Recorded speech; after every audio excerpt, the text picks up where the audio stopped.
making all that racket? Because I'm live right now. Fuck.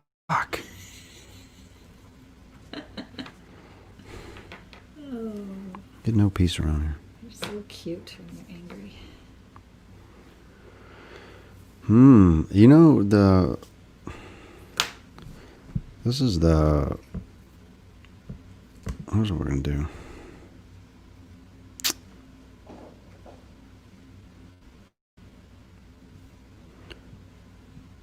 I need a new overlay. I gotta get rid of the live with StreamYard crap. I gotta get rid of the people walking in my broadcast crap. Yeah, so good evening. We're gonna test out a few more things today. So I've got all this really cool gear and technology that I just never bothered trying to figure it out, like flying felt dragonflies. And so I've got this super Whammadime microphone over here and these super Whammadime headphones, which makes it sound amazingly clear. What would be nice would be to begin having you ladies and gentlemen here on the broadcast with me so I can talk to you. Many of you message me. I get tons and tons and tons of messages of all kinds, all sorts. Everything from cash I hope that you burn in a fiery plane crash to somebody wants to put something up my various orifices. I get all kinds of messages. The vast majority, though, end up being messages of support or messages that people are seeking assistance of some kind, predominantly with family law court. And I completely understand, because I speak on this issue so much. I mean, it's what I live. I'm kind of a family law coach of sorts, right? There's no like certification with this other than you've been through the meat grinder for quite a few years. You've been through the ropes. You figured out a bunch of painful lessons. And you picked up a lot of other things along the way. And it's kind of like street smarts of the judicial system, essentially. You know what I mean? I've been to court hundreds of times now, represented myself pro se. And so I've spent a significant amount of my time and energy learning the judiciary, especially as it pertains to domestic relations law. I'm not really sat in criminal courts a few times, not very often, probate courts, maybe once or twice. But anyways, this sounds far better. I really do enjoy this as opposed to what I've been doing before. And as you guys can see, I'm using StreamYard now. And I like it. It's a pretty simple to use program. I've connected my Veteran Liberty Network page. If you guys have not liked that, please go over and like the Veteran Liberty Network page, the Restoring Freedom page, which is what we had done in 2016. And some friends of mine still, they still post material there. I don't do too much over there, but I still have access to it, so I threw it on here. Beyond These Walls podcast, that is my YouTube channel. And I need to connect up the Veteran Liberty Network YouTube channel as well if I can. I don't know. I'm figuring out a lot of these technical issues. So it's fun to kind of do it with other people who are doing their own platforms, and I watch what they do, and I'm learning. And I'm trying to get over this hang up that I have with technology, right? I've had like post-traumatic stress as it pertains to dealing with computers and software and cables, and I mean, just on and on and on. To me, technology it's intimidating, which is funny because I did research and development for the Navy.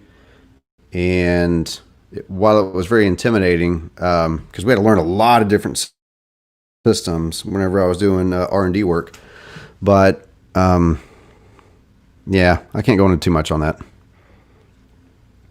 So, the topic for tonight, emergency orders of protections, red flag laws, backdoor gun confiscation is what this amounts to. And I just don't hear it talked about enough. There's a lot of issues that are transpiring inside our judiciary, our legislative branches, and the executive branch that they're not telling you about for good reason. Now, we've seen here with COVID now that, surprise, surprise, domestic violence is kind of on the rise. If you guys are having any audio issues or anything, let me know, please, so I can try and correct it. This is a big deal right here. Erica says that her rights were illegally terminated in 2015, and she still pays child support. Now, this is a perfect example, okay, probably what I'm talking about. My son's dad, after he took my son from me, gave him up for guardianship and then adoption in 2017 and 18. I was never told about either guardianship or adoption, and I'm still paying arrearages from it. The law is not written for my case, so I'm filing my motion to correct this and fight the due process issues. You see, in that should never be able to happen, okay? In this, the gun confiscation, the revocation of Second Amendment rights ties directly to the lack of due process that you're speaking of in your child being adopted out without your knowledge, or being signed over the guardianship and then ultimately adoption without your knowledge. And that's something that should never occur in this country. Our children should be staying within the family. And I don't want to go down too far in the rabbit hole here on Child Protective Services and the Department of Health and Human Services. I want to keep it centrally focused as much as I can here on this red flag laws of emergency orders of protection. People, it's just not going discussed, okay? Now, let me talk about Illinois, for example, all right? It's a very blue state, okay? Extremely blue, very left-leaning. I don't give a damn what Democrats are saying. They are after guns, period. Okay, they're not going to stop until you're down to a single shot musket pistol. They're not going to stop. They're going to seek to revoke every piece of gun rights that you have until, I mean, you might as well get a freaking slingshot by the time they're done with the Second Amendment. That's what they're going to do. They're not going to just revoke it. They know that they can't do that. It's going to take it would take them forever, okay, to pass a constitutional amendment severely reforming the Second Amendment. They're not going to get that shit done. They know that. So what they're going to do is just how Congress works. They're going to slowly erode your rights away. And one of the areas they're doing this is in how they're doing this, the mechanism, if you will. Let me throw some more of these up here. 3 OPs here and had to give up my guns. All dismissed, no due process. So Philip Kemp, do me a favor, man. Send me over your email address, if you will. I'll have you on. I'll see if I can get you on the show tonight. I had some issues doing that previously with somebody, and I'm trying to learn this platform, and I'm not a tech guy, man. I'm not a geek guy, but I would love to hear your story, at least, the shortened version about the orders of protection. You see what I'm talking about? 3 OPs, had to give up his guns, all dismissed, no due process. Philip, so tell us all, and then I'll post that up here, your follow-up comment. Okay, I got you, Philip. I need to get my scrolling banner with my Veteran Liberty Network email address up. I haven't been using it. And so you got all your guns back. How long did it take, Philip? I can kind of fill in the gaps as you message here, and then I'll just post it onto the page there for people to see, because you're a perfect example of what I'm talking about. So 3 orders of protection. Now, what is an order of protection? Okay, it's essentially a restraining order. It's just a different name, order of protection. Restraining orders, or like no contact orders, harassment orders, things to that effect, can basically, be used against anybody. Orders of protections are typically reserved for a prior boyfriend, husband, somebody that they were in an intimate relationship with. And the majority that I have seen, and this is just my anecdotal personal stories, but the majority has been towards men. And so somebody's going to make an argument, well, men are more violent, and so of course it stands to reason that they're going to have more orders of protection issued against them. Let me tell you about these emergency orders of protection. Okay? I'm quite familiar with these and how they're done, at least in the state of Illinois. Now, as Philip has said here, 3 orders of protection, had to give up his guns, all dismissed, no due process. However, he was adjudicated at that moment, the moment that the judge rubber stamped the order of protection. That was an immediate, instantaneous revocation of his Second Amendment rights with a very low standard of evidence. Okay? At preponderance. Not clear and convincing. Not beyond a reasonable doubt. And for whatever period of time it took for him to get these guns back until these were dismissed. Now, mind you, it's probably costing thousands of dollars, as it does the average person who gets accused with these things. Gets it dismissed. They'll rarely recover the attorney fees. Sometimes you'll get a judge that'll order the accuser to pay their attorney fees if they prevail in getting it thrown out. But oftentimes they don't. They don't get thrown out, and these things get extended out. I've seen them extended out for years. In fact, Mr. Lancoy, I don't think it was you. Was it you? Oh, Jesus. Philip, I'm going to throw your bottom comment up there, man. So Kevin had one. Yep. Yep. Erica makes a fantastic point. No due process and ex parte orders to stop parenting time. Again, we're coming back to the state here.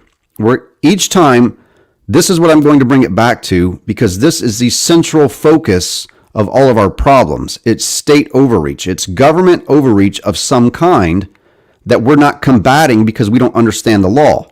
These emergency orders of protection are rubber stamped in an ex parte hearing that the accused is not present for.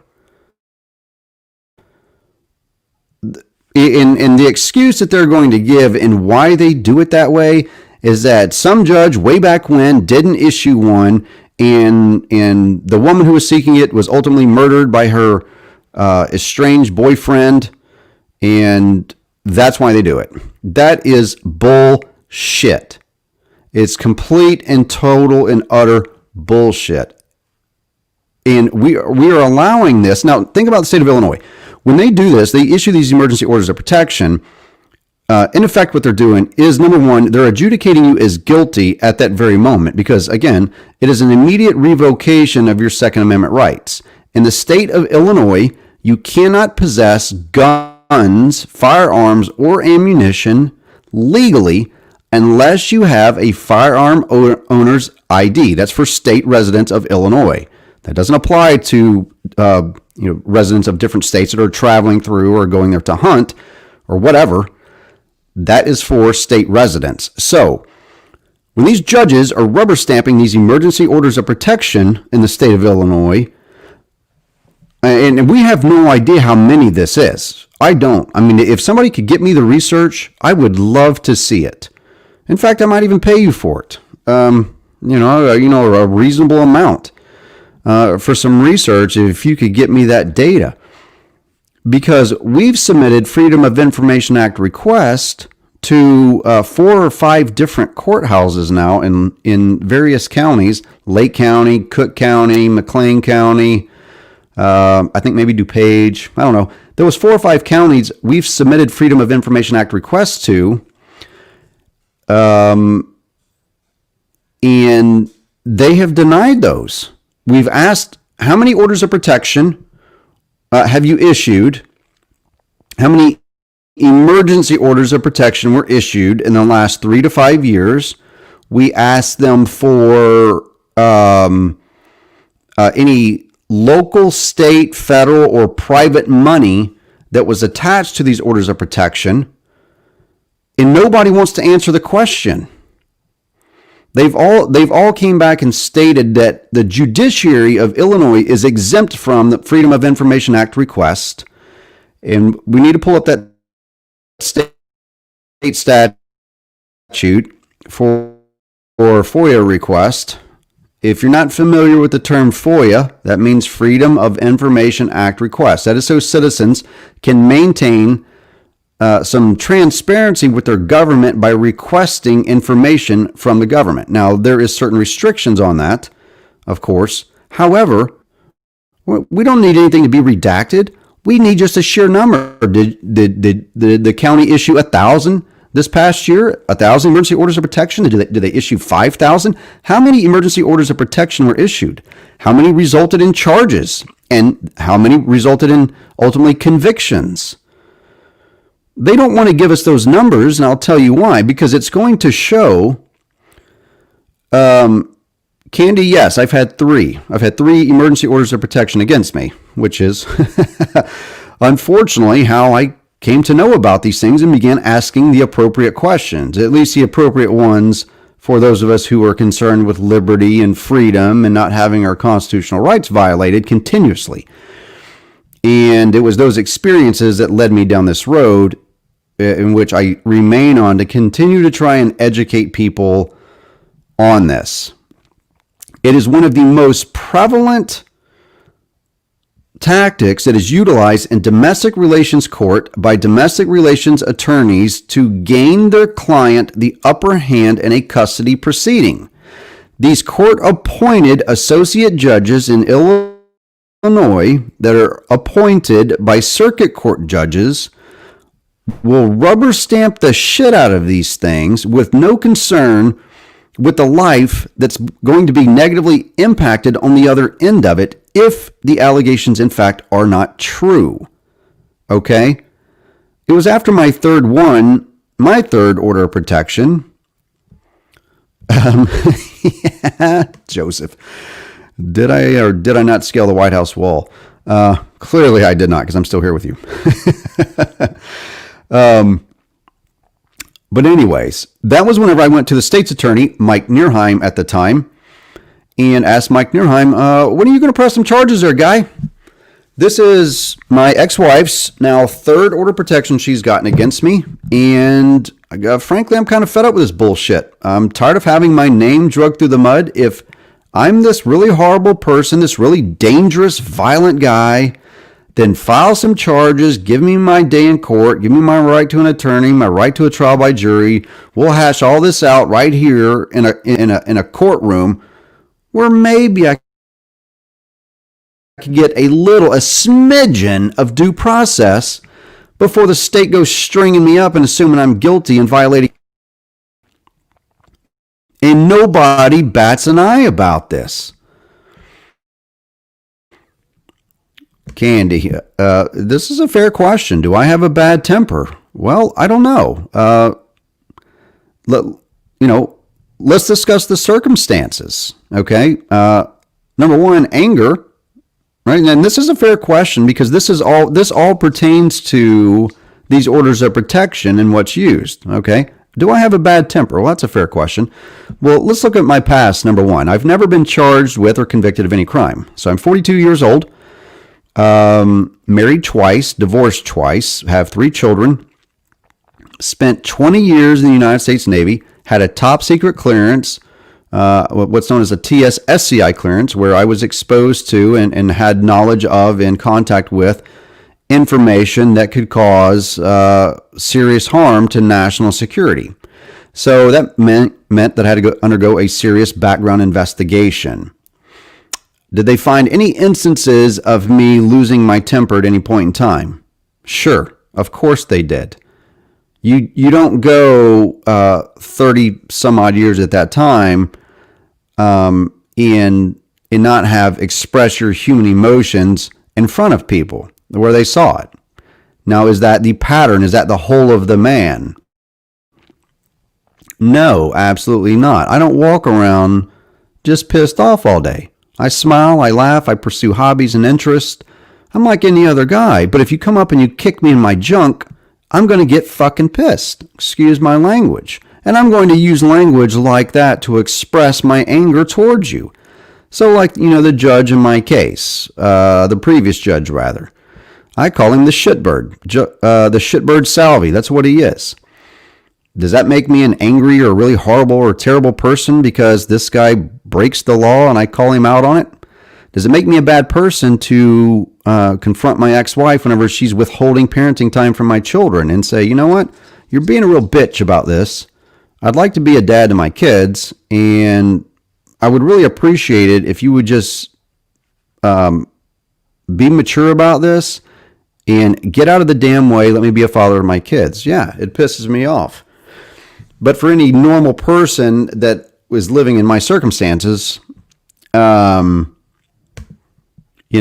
would express the same set of normal human emotions of depression, anger, sadness, grief, whatever. And Scott's correct. I'm not a violent guy. Do I have the capacity for violence? Absolutely. I'm a protective father. I spent 20 years in the military. I mean, I don't think that I cross most people as a violent guy or a really angry person. I hang out with police officers, go fishing and hunting with them, and these are good men that I relate to. And this is what I'm talking about. That it's the consensus in what is assumed about us as men is that we are violent, that we are angry. No, we're just human beings with the capacity to get angry and to be violent as a result of that anger. But the majority of us exercise self-control.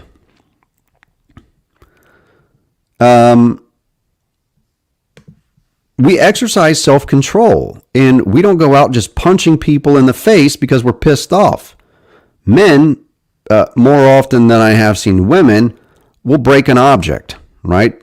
I've seen plenty of men do it. From the time that I was a young boy all the way up until, I don't know, maybe a year or two ago, I saw somebody, a guy get pissed off and, working on his car. In fact, pissed off and throw a wrench. No, he just busted his knuckles, got pissed off and threw a wrench and said some 4-letter words over it. But that'll be taken out of context and be used in these domestic relations courts to get, that would be a line. My husband was working on my car and he really scared me because he got really angry and he threw wrenches and he threw it at my head and I cried and I huddled in the car and I locked the doors. No, you didn't, you lying asshole. No, you did not. The guy got pissed because you didn't put any oil in the fucking car like he told you to. And as a result, you've seized up the engine and he's breaking his back at a mechanic shop, providing for his family, and he tells his old lady, hey, put some fucking oil in the car or the engine's going to seize up. Have no family car. The son of a bitch is broke down in the front yard and the poor bastard owns an automotive shop, but because of COVID, he's not had it open and he doesn't have the money to repair his own fucking wrench. Okay, clearer than what they were when this person went and got their order of protection.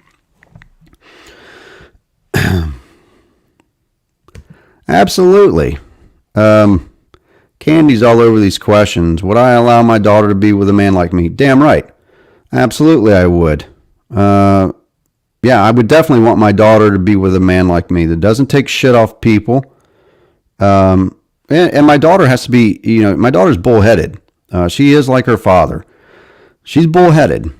And you have to be with a man like me. I'm very strong-minded. I assert myself. I say what I mean, and I mean what I say. And a lot of times that comes across to people as me being harsh, and it's not. I think what's more harsh is is pretending and putting on this fake smile, and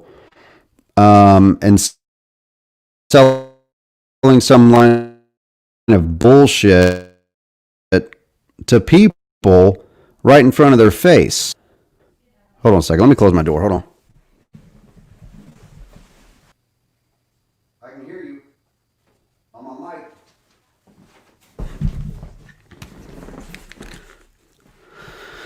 mic. But yeah, absolutely. I have always been a great provider.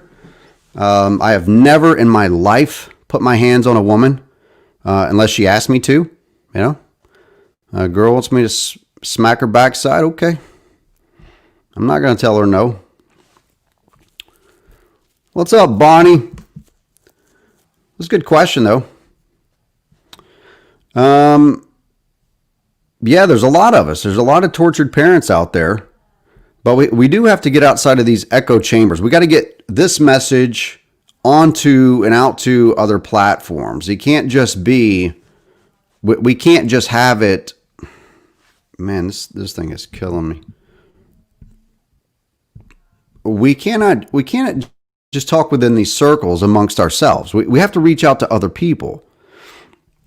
Now, if you've gotten one of these orders of protection against you, or if you haven't, you need to be on guard for these. They love to set you up for them, right? Put you into a predicament. Like my ex-wife was withholding contact with my children. And whenever I confronted her about it, outside my son's taekwondo, that's when she went and got her third police report. She filed a police report and said that she was intimidated, that I was in her face, screaming and yelling. None of this transpired. None of it. What happened was I stood on the sidewalk with a witness, mind you. There was a witness there. The so-called witness that she brought into court, okay, was lying through her teeth. She perjured the shit out of herself because I was facing towards the door of my son's taekwondo, okay, direct line with the door. So if anybody came out, I was looking right at them. And the witness she brought in testified that she's put her head out the door and corroborated my ex-wife's story. But whenever I cross-examined them, neither one of their arguments held up. In fact, I destroyed their arguments whenever I cross-examined them. But the judge still entered the plenary order of protection. It was an emergency. It was a plenary hearing, right? So she got the emergency OP, and then a few weeks later, you go to court. Because I didn't have an attorney at the time, couldn't afford one. I should have filed a motion to dismiss it based upon lies and bullshit, and I didn't. All mistakes of my own that I would never make again. But anyways, we have to combat these, but we have to understand how they're working, okay? They have individuals in these courtrooms that they're training how to fill these out, okay? So they have people in there that are already trained, and when somebody comes in and wants to file one of these, they have these trained domestic violence experts to help them fill these things out. And what they will do is, on an emergency order of protection, they're going to try and get there in family court. They'll write it just so it sounds so egregious, it sounds completely awful, but it will just barely ride the line of being outside of a criminal charge. Because if it's like, oh, he raped me, he stabbed me, he did all of these really terrible things to me, then it's going to get popped up to the state's attorney, and the state's attorney is going to look at it and go, oh, crap, this is a really dangerous man. We need to press some charges against this guy and get an investigation going, get him off the street and get him away from citizens so he doesn't hurt people. But that's not what they do. When they file these, and this is why I know it's bullshit. When they file these things, they will skirt that line so it never gets kicked out from this family law judge, or it never gets brought up to the state's attorney's attention. And which is what prompted my own action to go up to the state's attorney at that time, again, Mike Neerheim, and say, Mike, Whiskey Tango Foxtrot, over. This is number 3. You going to charge me or what? Never did charge me. Had no problem sitting back and watching my life and my career get ruined.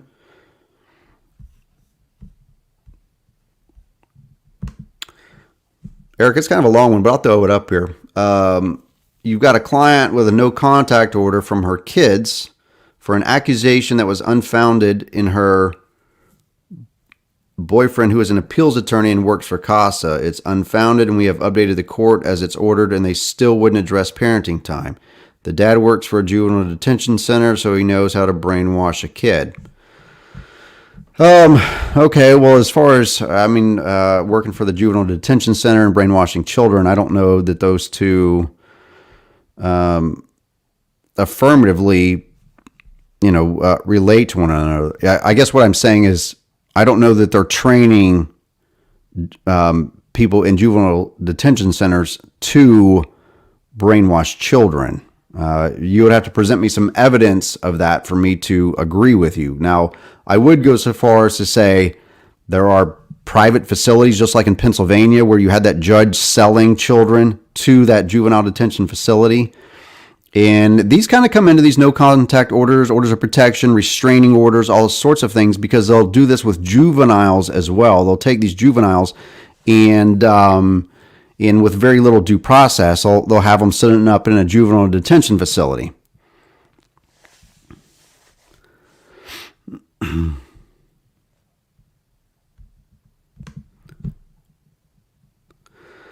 Joseph, I have no-show mom my COVID-19 test on an order to see my daughter. I'm negative. However, she asked for paperwork, medical privacy. I voluntarily shared. Yeah, they shouldn't be withholding. And yeah, they shouldn't be asking for, for a clearance from you. They don't have that authority. And that's where a lot of these custodial parents and judges really overstep their bounds, where they think that they have the authority or they're entitled to certain pieces of information from you when they're not.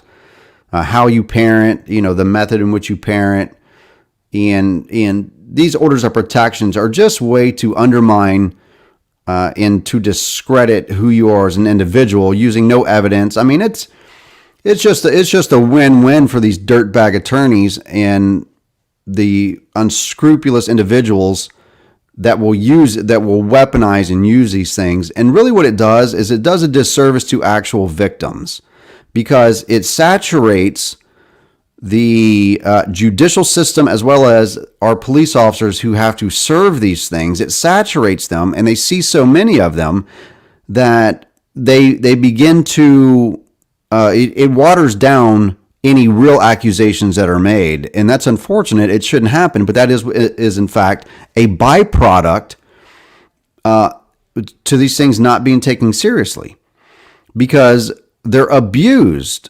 I've written, or not written rather, but have read many articles written by attorneys on how domestic relations courts and domestic relations attorneys specifically are abusing the emergency order of protection program that was intended, again, some well-intended legislation there to protect domestic violence victims. Attorneys find a way to use it to make money. So they just recommend to their clients, and the police are just as bad about this as well. The police will tell them, because this is how they're trained from the domestic violence industry. The DV industry will train the police agencies, they'll train the judges, they'll train the guardian ad litems on their information, on their data, and it's never called into question. And it's high time that we did that, because as you can see with some women here, it's getting them as well. They're getting caught up in these as well. Well, let me tell you something, ladies. It was feminist groups, it was beta males, it was people who don't care about your constitutional rights. Those are the ones who got this legislation put into place. And of course, whoever's pockets got padded along the way, we're all too happy to do it.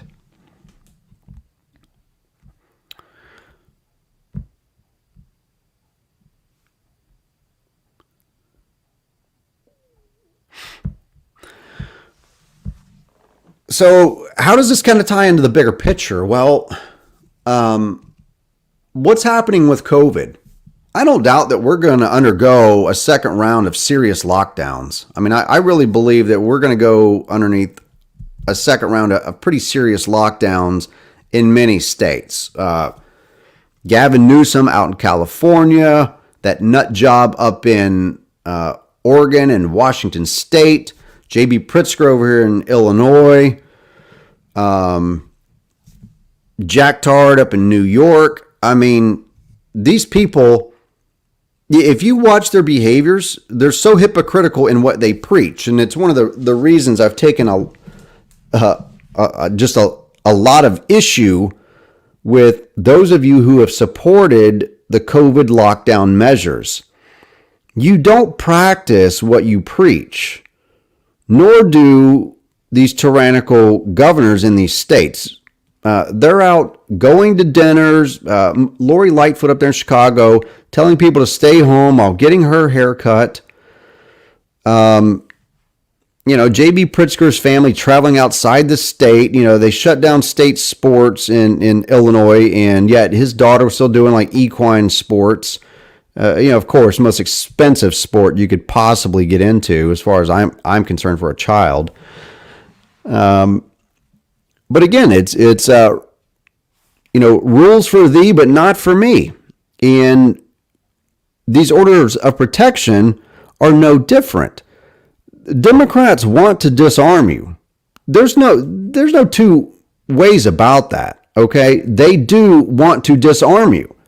And it might not be the entirety of the Democratic Party, but there are enough people in the Democratic Party, enough influential people in the Democratic Party, and plenty of people who definitely support stripping away Second Amendment rights.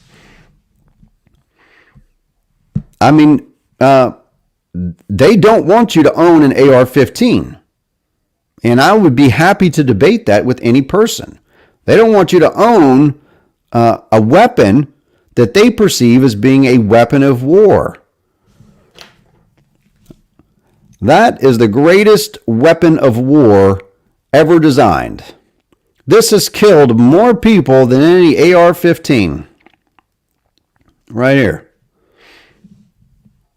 Because with that, they have signed away your rights year after year after year after year. Dissipate your constitutional rights. They don't go through the formality of introducing a new constitutional amendment and doing the actual process of changing the Constitution. No, we don't do that. Instead, they slowly erode and chip away at your rights. These red flag laws are backdoor gun seizing, democratic, communist crap laws intended to disarm the people. It's one more area of just dismantling your ability to protect you and your family. A masculine man is dangerous to them. Much more so a masculine man who keeps and bears arms and knows how to exercise his Second Amendment rights with lethality. Those are the people they really want to take the guns from, because they have the ability to defend themselves and their families. They've got the ability to heap a tremendous amount of carnage upon tyrants.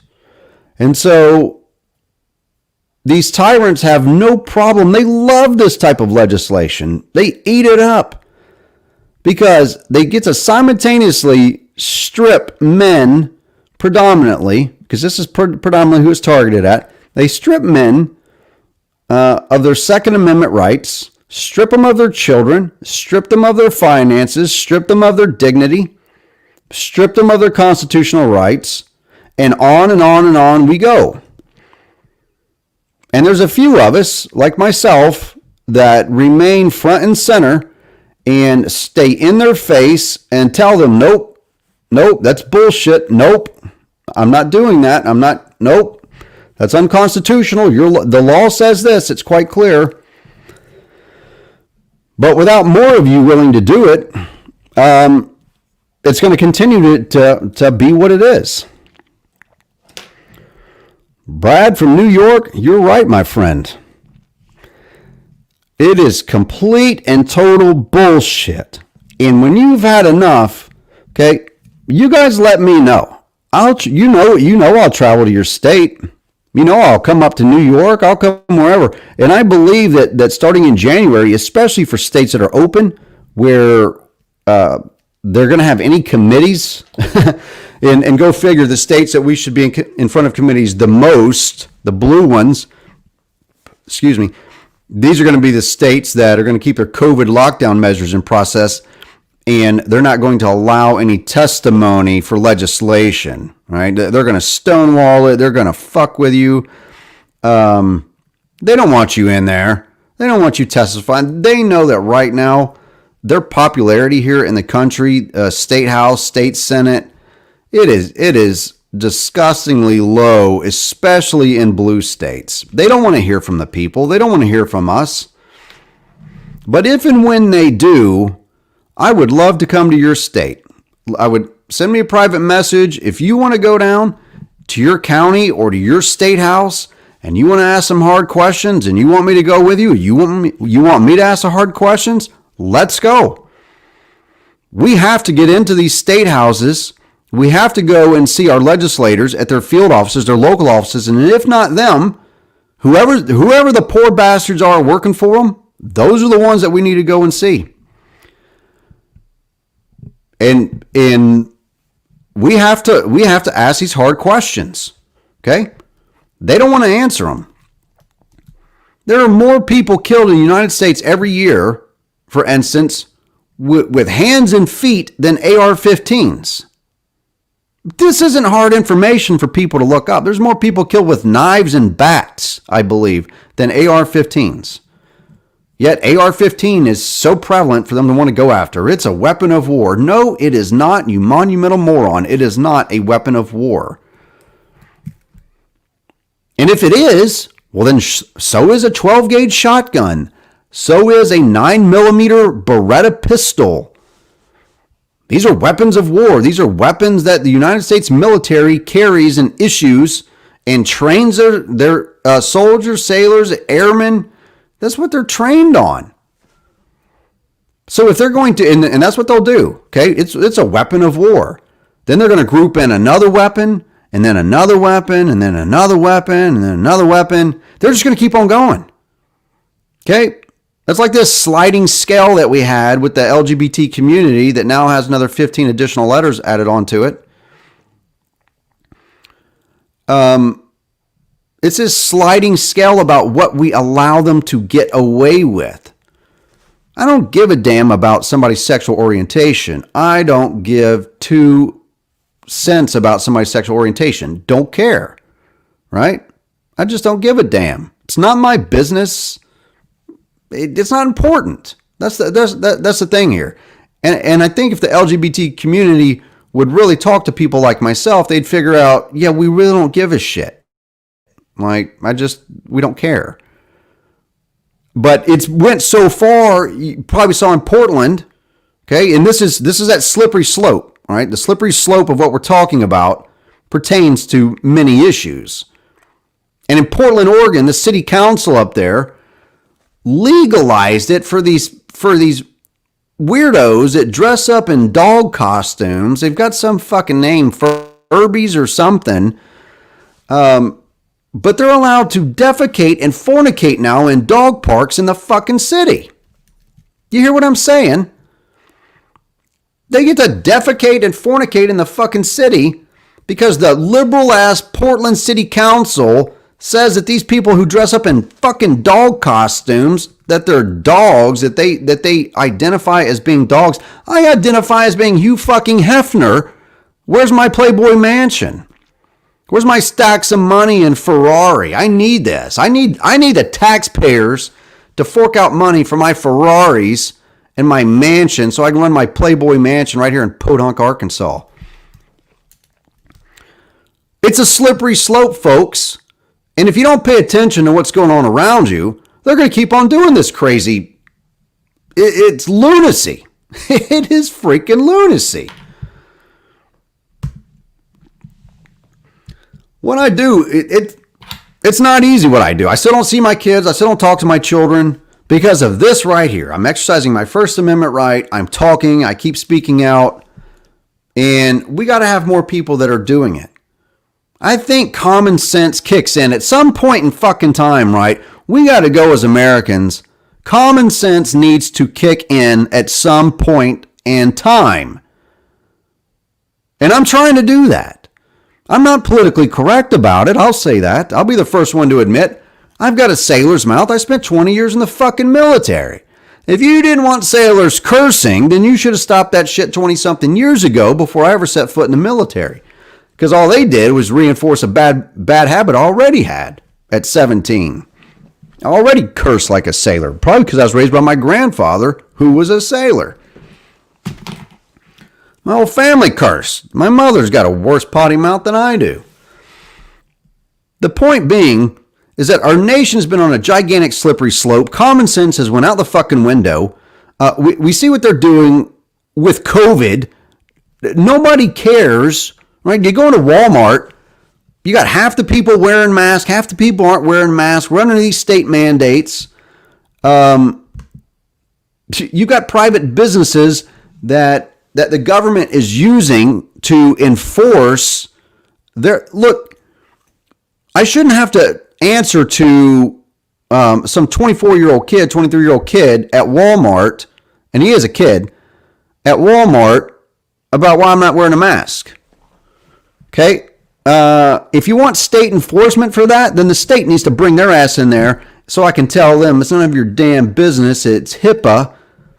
Okay? It is not the private business's job to enforce these ridiculous state statutes, or it's not even a statute, right? It's just these fucking harebrained unconstitutional orders that they shove down people's throats, and then they threaten the private businesses with pulling their licenses or permits that they need to stay open.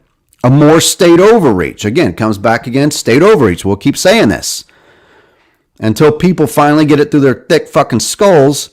Okay, it's not just Republican, it's not just Democrat, it's both of them. They're both equally guilty of authoritarian policies, domestic policies. Yeah. Did I see the guy that raped his chickens? No. Man, I'm glad it's 9:30 at night. I did not see the guy that raped his chickens. And maybe I'll do some special broadcasts for chicken raping. Jesus, that's funny. We went way off path here. My friend Joshua up in New York makes a great point here. Joshua's a Jewish guy up there, and he's part of the Orthodox Jewish community. If I'm correct there, if I'm incorrect, Joshua, just please correct me at any point in time. I am humble enough to admit if I was wrong and apologize. But he is correct. That's how the Third Reich came into power.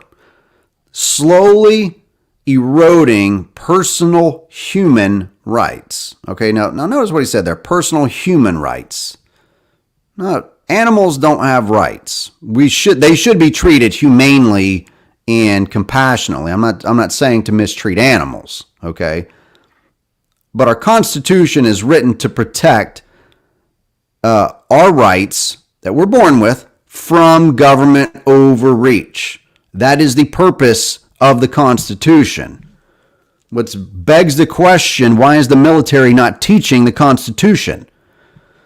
Because a lot of their service members and veterans are on the receiving end of these emergency orders of protection that are backdoor red flag gun laws meant to seize weapons from the public body. That's what they're doing with them. That's why they don't want to tell me how many of these they've issued in Illinois, in these counties. The judiciary has exempted itself from Freedom of Information Act request. We need to know how many Illinois citizens have had their Second Amendment rights revoked on a rubber stamp in an ex parte hearing with no due process. We need to know that. That is an important, very important piece of public information. How many weapons are the state seizing and taking with no due process? Because here's what I feel certain would be shown. If they actually answered our Freedom of Information Act request, what's going to be shown is they're issuing thousands of these things every year across the state. They are seizing weapons all across the state. God knows how many people never get their guns back. And there's no evidence to support that these orders of protection even do what they're intended for, which is to protect the perceived victim, that we don't even know if they're truly a victim. You know why? Because no charges get filed, people. When they go and get these things, they're doing it to gain the upper hand in these custody proceedings. And sometimes they're not. Okay, sometimes, they go in on a Saturday and they've got some judge in there, pulling duty, if you will. And their job is just to, hear orders of protection. And so they just sit in the courthouse all day, and somebody comes in and says, yep, I was raped last night or whatever, and they get an order of protection. And I'm not trying to downplay any severe crimes like that, okay? Those should be punished to the fullest extent of the law. If somebody was found to have actually raped somebody, you should take them out and staple their penis to a stump. Or in the case of a woman, raping young men, because that happens, and that's another one that goes, the bias in how those are charged and convicted or it's so painfully obvious. We see the disparity there. If you're a female teacher and you're sleeping with, your 8th grade class, men today, of course, men being men go, man, where was that teacher whenever I was in the 8th grade, right? But if it's flipped, okay, if it was an 8th grade teacher who was a man and sleeping, having sex or, sexual contact with an 8th grade class of girls, then those same men would lose their absolute shit, all right? And rightfully so. Okay, but we have to be morally and principally consistent across the board with that. And women need to be held to the same standard that men are on this. And right now they're not. As far as I'm concerned, they're not. What I see in the sentencing guidelines, sentencing structures, the policies and practices of the judiciary, we are not equal in that field at all.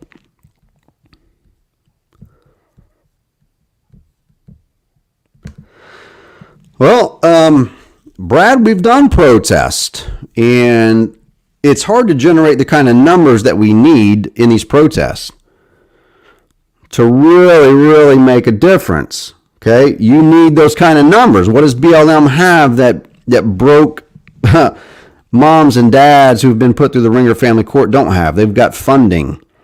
They've got funding by people in high places with deep pockets that pay for buses and pay these people to show up. They feed them. They're paid. Many of them are paid protesters. They are paid to be there. We are not paid to be there. And many fathers out there working 2 and 3 jobs trying to provide for them and their children while being bankrupted in these courts, they don't have the money, nor do they have the time to be able to take off and go to these protests. I believe more so what we need is direct interaction and having people going in and asking these questions. And that's what myself and my coworkers with the Veteran Liberty Network, that's what we want to do. Okay. You've got great shows out there. You got Dad Talk Today with Eric Carroll down there doing some magnificent things. You got Jeff Morgan down in Texas, does some great work. There's a lot of good shows out there, people producing their own programs. That is fan-freaking-tastic, and we need more of that. This right here, okay, there's no reason why you can't do this yourself. Some of you got far more personality than what I have. There's only 16 of you watching. I think there was like 40 or 50 earlier. And so don't be afraid to get out there and explore and talk about these issues. You've got firsthand knowledge because you've experienced this, especially within your region, and start developing those contacts and those networks in your region and start discussing these issues. Get them out publicly. Tell them, like, look, this is wrong. What's happened to Brad up in New York? Brad's a firefighter. This guy is a New York State firefighter. I don't remember in what township or whatever. He'll probably share it with us here in a moment. And the guy's just being trampled in family court. He's a firefighter. Guy's got a beautiful home. He's got a beautiful baby. And he's getting put through the freaking ringer. Why? This is the shit that I'm talking about. This is what I'm combating against. These good moms, good dads, there is no reason. Look, in the fucking Bronx. This guy's a firefighter in the Bronx. Why? Why were we putting a firefighter in the Bronx through the ringer? This guy saves people's lives. We entrust him to go into burning fucking buildings and pull out babies and pet poodles and risk his life doing it. Brad, tell everybody what's your parenting. We'll throw a couple things down here. Because I just like talking about it. I mean, this is what I like to talk about. I like to share people's stories. I like to share people's struggles in their fight. And I want people to know. People need to know what you're going through and what others like you are going through. Your story should be told. You have a right for them to be told because it's egregious what's happening. Because these assholes, these judges and attorneys, again, I'm going to keep saying this, they would never live this. They would never survive what they do to other people. They wouldn't survive. They don't have the stomach or the backbone for it. They're very weak-minded individuals.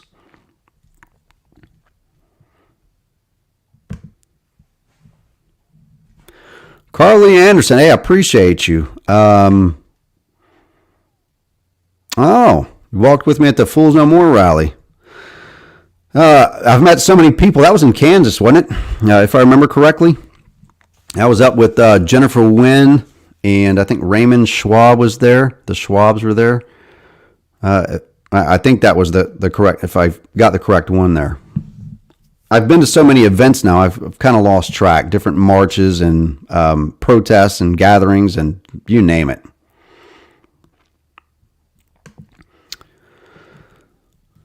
Yep, the same reason that I did serve. And thanks, Joshua. And my rights were taken away. Now, they were actually never taken away. My rights still exist. So let's remember that as well. Our rights never dissipate. They never go away. They are always there. Okay? But government will infringe upon those rights. And because so many people lay dormant and take it, they continue to do it. They will continue to dissipate and infringe upon our rights when they see that they get away with it with other citizens. When they see how far they can push this threshold of infringing upon your rights, they go, oh, well, they didn't do anything about that. Let's do this. Oh, man, they let us do that. Let's see if we can do this too. And they just keep pushing and pushing and pushing, and infringing and encroaching more and more into your personal and professional lives, making all of it more difficult all along the way. It all comes back at the end of the day that government is too large, it's too powerful, there's not enough transparency, the accountability is little to none, and it's because we as citizens have believed for so long that we need government in all of these different roles and aspects of our lives, and we've not allowed ourselves to think creatively and constructively enough to go, you know what? Is there a way we could do it better? Is there something that we could do a little bit better? What does the science show? What does the data show? And they should be transparent about that. Why isn't Illinois being transparent about the data we requested on these emergency orders of protection? They're not being transparent. They don't want to be because they know it's a sham. It's bullshit. And they're duping Illinois citizens. They're duping, because I have no doubt that they're probably receiving federal funding, state funding. There is no telling where it's all going. but I have no doubt that much of it's going to line the pockets of domestic violence groups there. These nonprofit agencies like a Safe Place, okay, where they, whenever I had to see my children on supervised visitation, when she got these emergency orders of protection, I had to go see my children at a supervised visitation center on a Saturday, and on Saturdays rather, because this was for several months. The only way I could see my kids was by going and paying somebody to supervise me with my children for 1 hour. Now, think about the idiocy of this. I've got 19 years in the Navy. I'm getting ready to retire. I'm over 19 and a half years at that time, 19 and a half years in the Navy, and had held a top secret clearance right up until then, had held a TS-SCI clearance, had been a reserve sheriff's deputy in that county for several years. I've got awards to prove it, and not to mention all of the hours that were documented, and I have those certs. But in this same county I was currently serving in, I supervised somewhere around 10 to say 15 people on my day-to-day. But whenever I stood command duty officer there on the base, I was in charge of Naval Station Great Lakes and everything attached to her. I was, in fact, at that time, anybody who stands CDO or ACDO, command duty officer or assistant command duty officer, you have the responsibility, and you are carrying the responsibility of the safety and the just the general care of all of those installations in the Great Lakes region. You're in charge of and tasked in the CO's absence over all of these people, to oversee them, to oversee the facilities, to oversee any emergency responses are carried out efficiently and effectively. And with that responsibility, I was still on supervised visitation, paying to see my children. I could run a multi-million or billion-dollar facility with thousands of people on it, but yet I couldn't see my own kids outside of a supervised visitation center. And I'm going to read some of those one day, just so that you guys can get a feel for what was transpiring inside these the supervised visitation center. It was degrading. Men had to park out back by the dumpster. We had to come through the back door. Fathers did. So dads, park out there by the dumpster like the trash that you are. This is the message that it conveyed to me. I've got 19 plus years in the Navy, and I'm paying to see my children because I expressed my First Amendment right. Look, I've shown these before. If you guys don't know Amari King, go like his page. I've met him a couple times. He's a funny dude. He makes me laugh a lot. But he shared this picture a couple years ago. Some of you might have seen it before. It's floating around on social media. And it's just me holding a piece of poster board. And unfortunately, this is a reproduction of 3 or 4 generations, I guess. And but it said I'd paid like $20,000 in attorney fees, $1,060 in child support. I'm dead broke, not dead beat. I just want to be a dad. Okay. This is what Judge Salvi, the little shitbird that he is, used to turn an emergency order of protection into a plenary order of protection and strip me of my access to my children and make me pay to see my kids in my last 6 months in the Navy. Think about that for a second. Think about that for a second. I've done 19 plus years in the Navy. I expressed my First Amendment right. Now, this wasn't even the reason why she went and got the emergency order of protection. That's the really funny part. I ought to pull that out and read it. What she got her emergency order of protection on had nothing to do with this. Nothing. It was whenever I cross-examined my ex-wife, Miss Julia Winderweedle. It was whenever I cross-examined her that I blew up her freaking lies of her and her witness. I destroyed their lives with a photo of me and my daughter. This was the first time I went on supervised. This is emergency order protection, okay? Supervised visitation right here. That was my first one. Yep, included my children in that first order of protection, said that my kids were afraid of me. Went like 14 months, 16 months, however long it was, didn't see my kids. And look, does that look like two children that were afraid of their father? This is what I'm talking about. This is what these orders of protection really do. I think this was the one. It was this one. In fact, this might have been the same one. Hold on a second.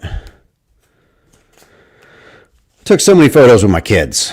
You know, I'd been apart from them for a couple years, and with my older boy, because I stayed in the military throughout his whole life, he was in North Carolina with his mom, and I just didn't get very many photos of my oldest son, who's now 19.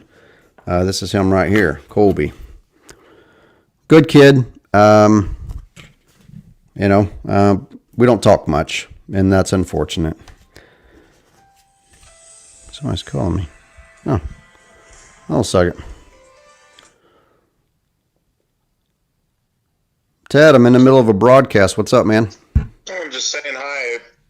If you want, I'm more than happy to talk. Chime in? Yeah. We love call-ins. We love call-ins. You know what? I ought to have other people call in too, man. I'm glad that you did, though. Do you want to chime in on the emergency orders of protection I'm talking about?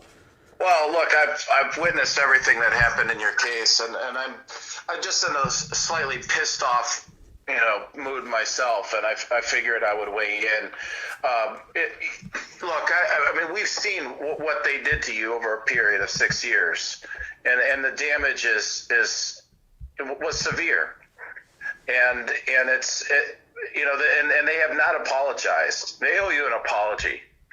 And I heard you talking about the supervised visitation, the safe place, and the DuPage Family Center, those kinds of places that are basically penal institutions, as you describe them, degrading.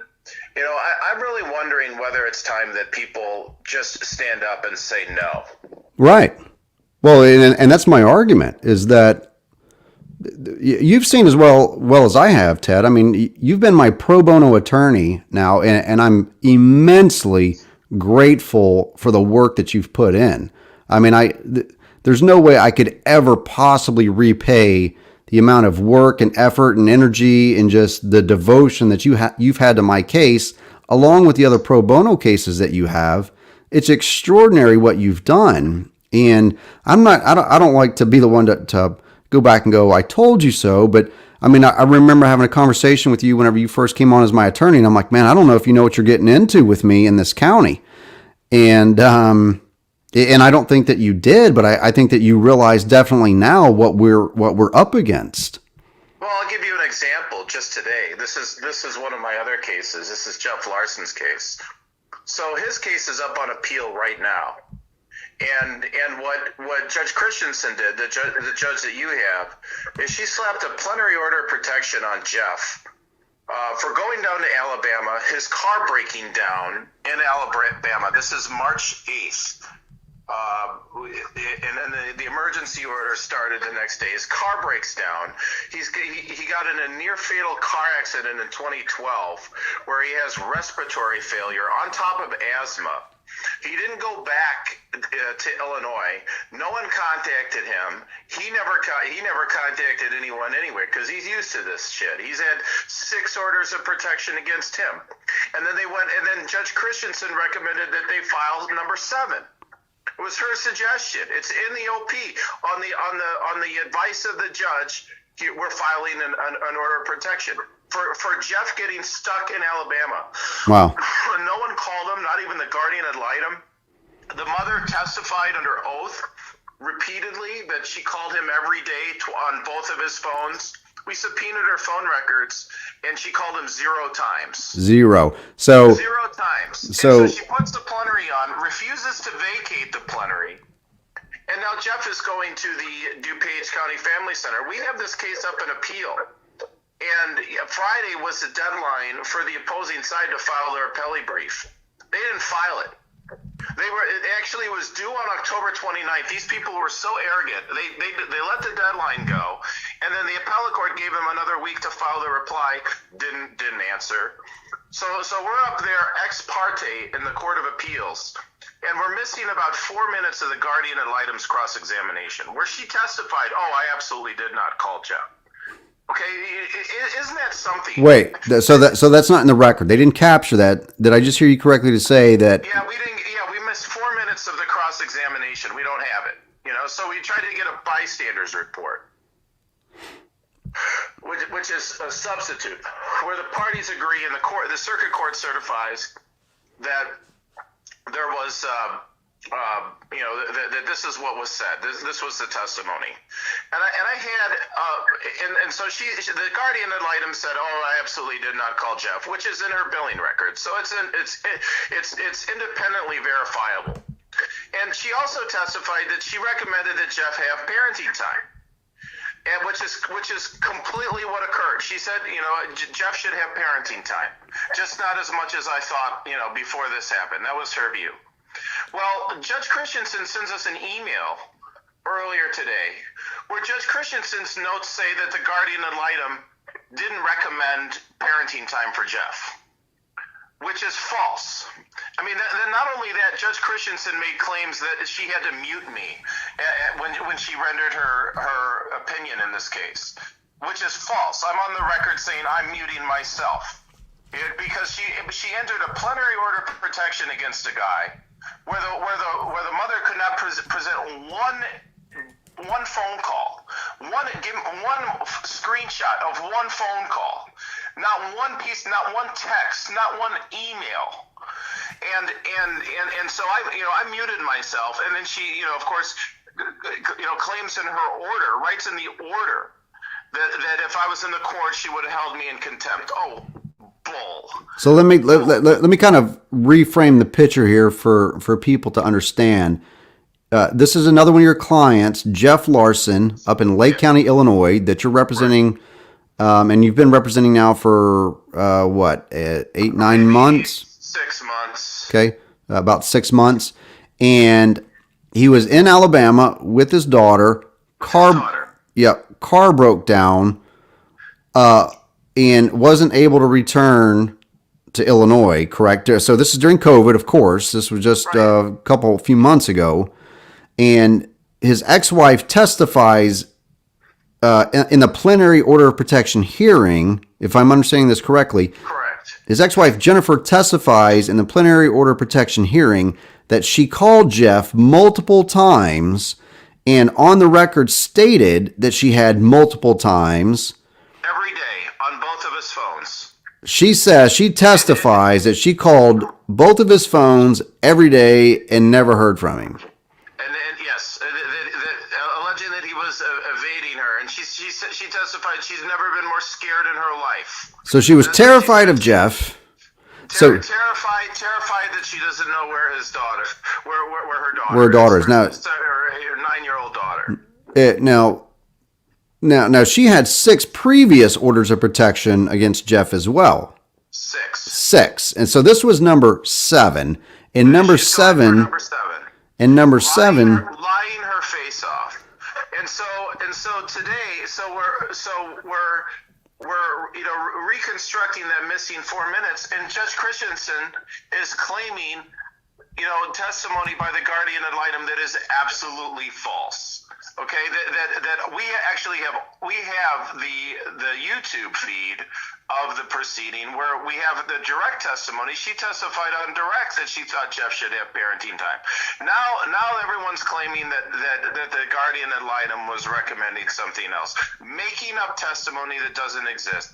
And you want to know who hasn't said a word about this? Deb Goldberg. We have Deb Goldberg on the record multiple occasions stating this. Who is Goldberg? They're caught with their pants down. They just keep lying. The court is lying. Judge Christensen is lying. I can't accuse her of lying, but her notes aren't any good. And, So she's not recalling what she did correctly. And the record. Right. I mean, I don't know if she's looked at the transcript. We sent her the transcript. I'm pretty sure we did. It's clear as day. It's in the direct testimony.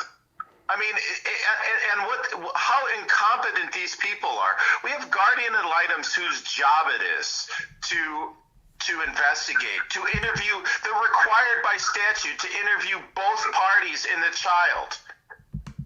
You would think that the number one, duty of a guardian ad litem is to know where their client is. Right, to know the location of the kid. Where are they? Let's call Jeff. Hey, Jeff, where are you?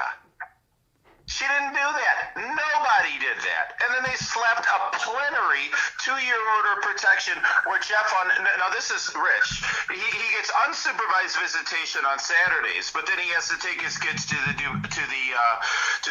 Lake County Supervision Center, wherever that is, on Tuesdays. So doesn't that make sense? If Jeff is such a flight risk, why does he have parenting time on Saturdays unsupervised? Is that something? Does that make sense to you? No, absolutely. Well, it makes perfect sense knowing what I know about family law courts. I mean, from what I've seen from them, it makes complete sense, and it lines up perfectly with their agenda, which is to selectively choose which laws that they follow to incorporate whatever statutes or local, state, or federal rules of civil procedure when it's beneficial for them to create whatever narrative they're seeking to craft. And in Jeff's case, his daughter, it's my understanding that it's in the record that his daughter was molested. He's been very public about this. He has not, he's not shied away from it. And this is the really scary part, is that him being as public as what he is, he's still not getting any assistance from the state. He's like, my daughter was molested while in the care of the mother when she had obtained one of her umpteen orders of protection against me, thereby limiting his ability to protect his daughter as a father that he was trying to do. And it set the stage for his daughter to be molested. And that is forever ingrained in a public record. But even with that, they're saying that Jeff, who is, now mind you, he's 100% disabled. He was T-boned in a car wreck. He got really screwed up by a teenager who was texting and driving. But they're saying that he is more of a threat to his daughter than the woman who the child was in the care of when the child was molested. That doesn't make any sense to me. Well, this is what happened in this case, is that there was an agreed order. I've looked through the entire record. There was an agreed order in 2017, agreed order, where this reclusive neighbor, Richard Garcia, was ordered not to have any contact with their daughter. This was after 2 forensic psychologists, or child psychologists, at something called the Family Stress Clinic, which is a place up in Libertyville. This Dr. Pacheco and Dr. Nadar both interviewed this daughter and concluded, after interviewing the daughter, who was mute, by the way, after this trauma, she went mute. Mute, right. And so they were able to figure out with a fair degree of certainty that the person who inappropriately touched her was Richard.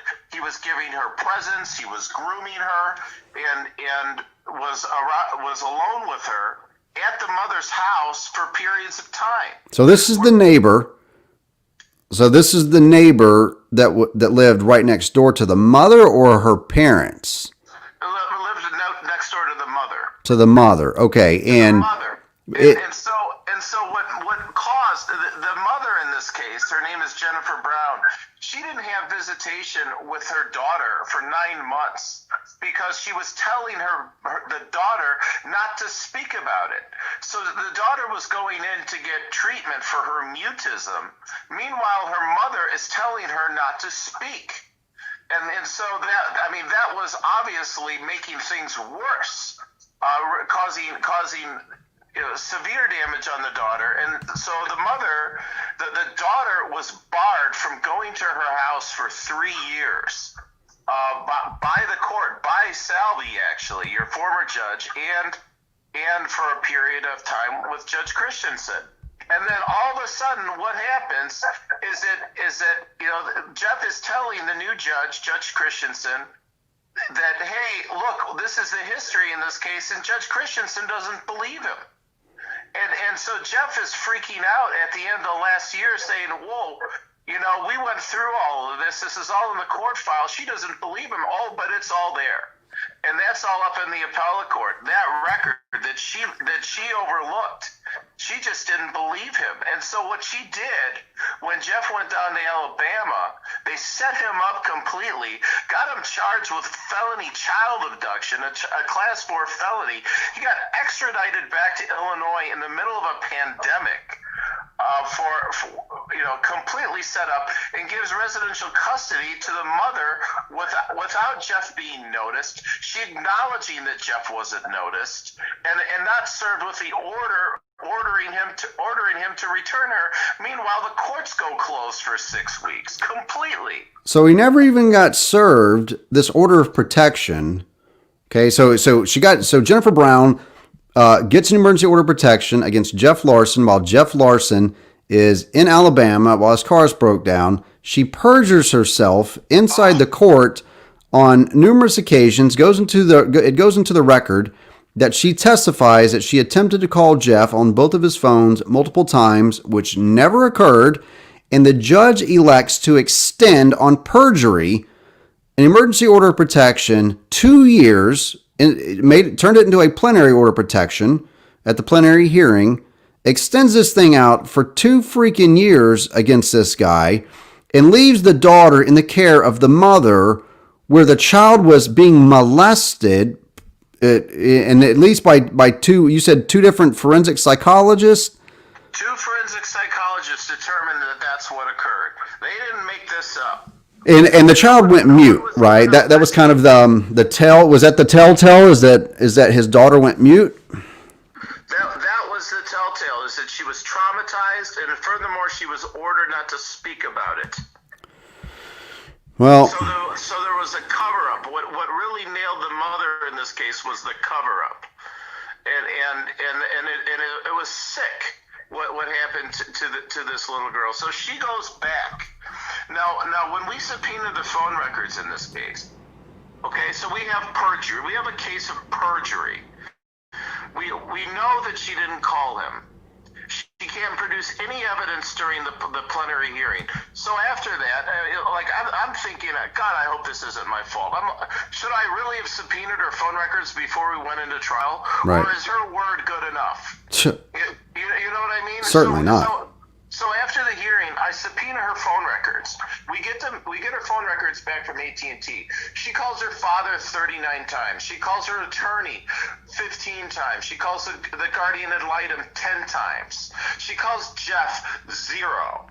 Despite repeatedly testifying to it. Now this case, this hearing wasn't on the record, but it was being simulcast through their YouTube feed. So we just ripped it off the YouTube feed and got our own record through the court's own broadcast. Right. Now what we did after that is we typed up in a transcript format her testimony, and then we submitted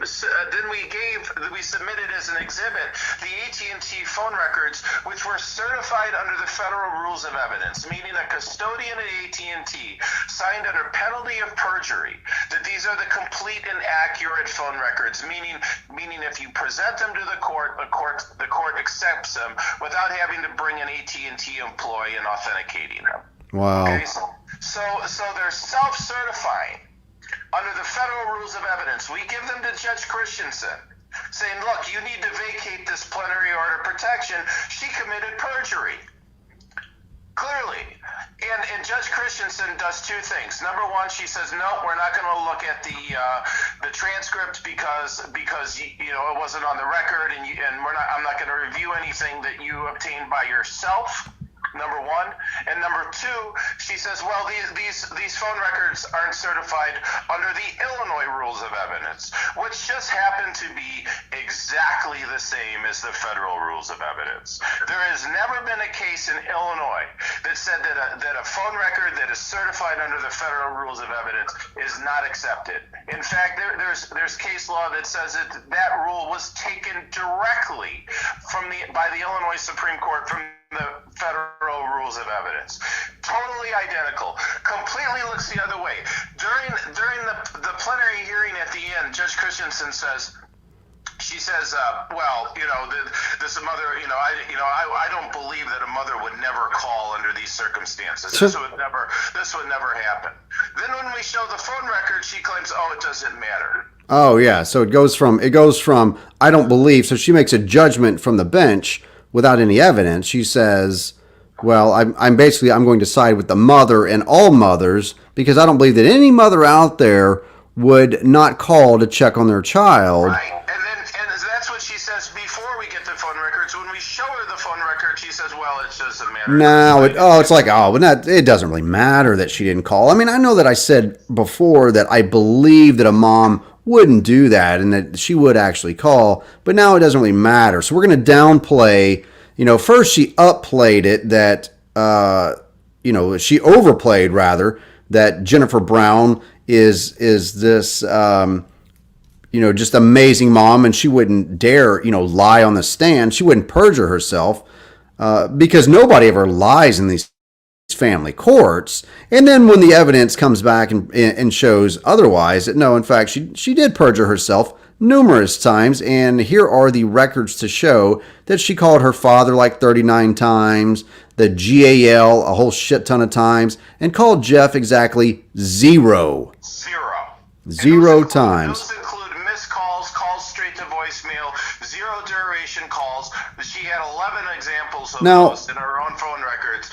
Not even an attempt to call them. She completely set him up with a bogus felony in order to try to get her daughter back, and it worked.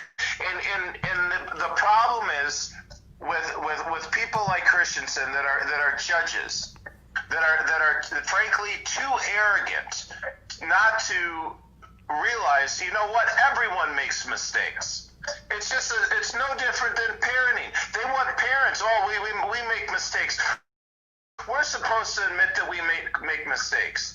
And we're supposed to go to these courts and tell them, I've made so many mistakes, Your Honor. I beg for your forgiveness and for your mercy. But when they screw up, yeah, they'll twist themselves into knots in order to protect the first ruling that they made. That's correct. And God forbid they needed to actually humble themselves and do what we encourage our children to do, which is admit when you're wrong, apologize, and correct yourself.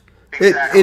This isn't a complex thing, but these people are so prideful and so arrogant, they refuse to look at something they did and say, yeah, you know what, I screwed up big time there. Because I believe that the primary reason for that is these screw-ups aren't minor.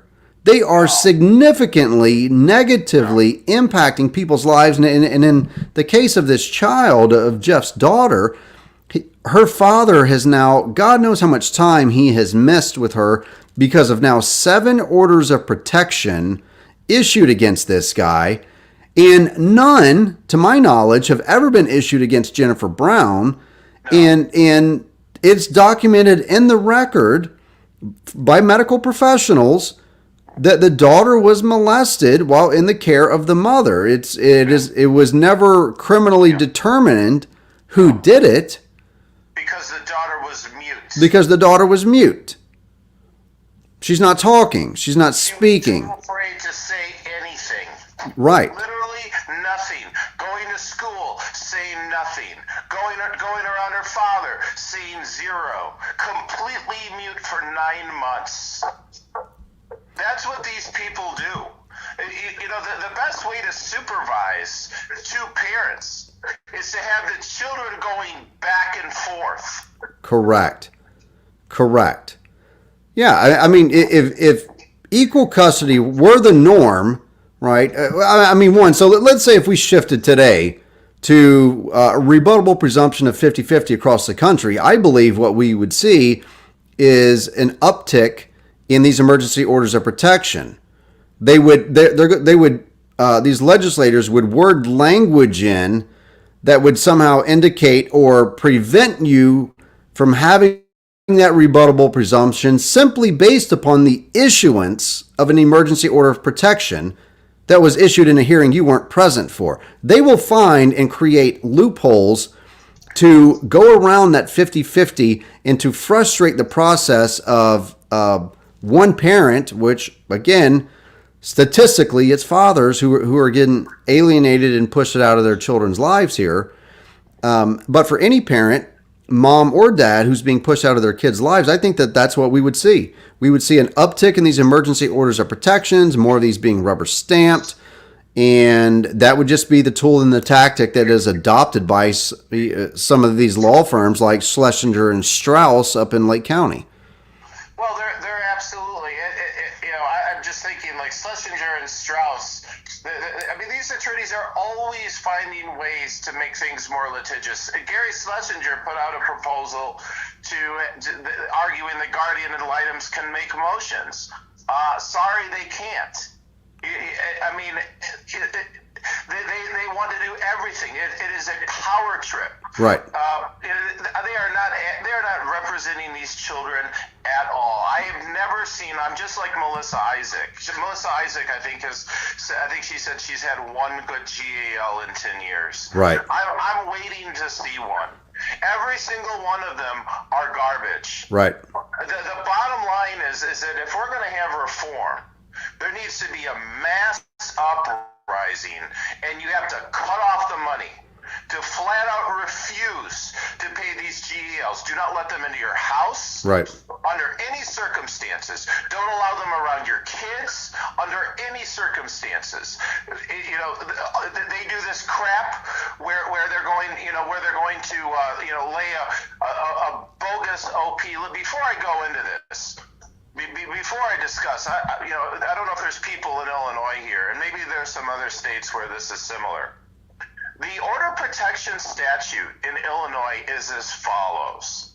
Okay, this is arguably, what happened to UCASH was so unconstitutional, it's not even close. But the fact is that the law drafted by these attorneys gives them an opportunity to throw literally anything at the wall. Anything. If your parenting time is going to be restricted under the Illinois Marriage and Dissolution of Marriage Act and the Constitution, you have to be serious. You have to engage in conduct. Engaged, meaning past tense. Engaged in conduct that seriously endangered or significantly impaired the child's emotional development. Under the Order Protection Statute, which is under the Domestic Violence Act, which these courts, of course, are more than happy to give themselves jurisdiction of, there are four different options. Is it number one, the endangerment standard? Number two, concealing the child. Number three, using the parenting time to harass or intimidate the other party. And number four is engaging in conduct one has done or likely to act not in the child's best interest. That is literally that is what that standard is acting or likely to act not in the child's best interest. That could be literally anything. It doesn't require you to have engaged in conduct. What that allows them to do is to paint people as a risk, where they go through their social media posts and they say, "Oh, look at what he said about wearing masks. Look at what he said about J.B. Pritzker. Look at what he said about us." I have cases where my clients criticize these people in the social media, and they come in and they try to bring in and claim it's relevant. Oh, what he doesn't have is respect. That's what they say. They don't have respect for us. Right, respect for you. Yeah, while you arbitrarily strip us of our kids and you grossly over exaggerate, past behaviors or parenting techniques or anything of the like. You're so scrutinized that they will take any minor infraction that you may have made as a parent and blow this thing completely out of proportion, knowing full well that their little Johnny Rottencrotch is running around doing cocaine his senior year of high school in the principal's office. Okay. But they'll turn a blind eye to all of that. These are not supreme parents. In fact, many of these guardian ad litems, they don't have children themselves. Now, does that mean to any degree that they couldn't still make some sort of a professional and education or educated choice or decision about who the children should be spending more or less time with, and whether or not there was anything there to warrant stripping time from one of these parents? The statutes in Illinois are quite clear in what you had laid out there, that really, absent a finding of endangerment or unfitness, there's no reason to restrict parenting time, and the court needs to show, if there is some reason, they should be showing that in writing quite clearly why they're going to restrict parenting time outside of the requirements of the Illinois state statutes, and they are not doing that. They're just arbitrarily infringing upon time. Guardian ad litems like Gary Schlesinger there believe that they are supreme parents, and they know better than moms and dads who are just having a falling out in their relationship. It's degrading. This is the finality of it as it goes through a divorce and custody proceeding. This is, we're getting through the worst part of it. You're seeing the worst of these people where they're at their most emotional, and most of this is created because of these courts. They empower one side. Cash, the best the OP statute. I mean, what you're talking about and what happened to you, clearly on First Amendment grounds, was unconstitutional, without question. But on top of that, that statute is overbroad, meaning acting in a manner that's or likely to not act in a manner in the best interest of the children is unconstitutionally overbroad facially, because right. It sweeps up speech. It sweeps up protected speech. It allows these attorneys to come in and create a disagreement over any reasonable thing that anyone does. Look, we've all been used to this. People are going to get criticized whatever you do. Right. And it allows these people to do that, to say, why did you go to Iowa in the middle of May? Shouldn't you have been doing something else? Right. Right. Why did you go down to? I literally had a client. This is Ryan Taylor. I had Ryan. They're asking him. It's unbelievable. You went down to Arizona. Yeah, I needed to help a homeless woman get to her brother's house in Pennsylvania.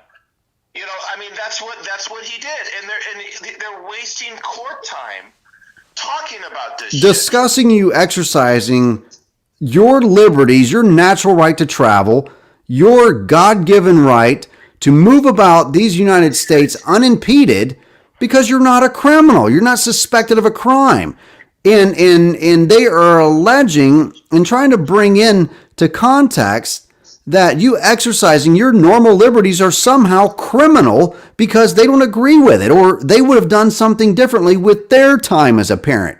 Guess what, dumbasses, guardian ad litems, attorneys, and judges? It's not your fucking choice. You don't get to decide these people's lives. It's not, you don't have that authority. That is broad and extreme state overreach.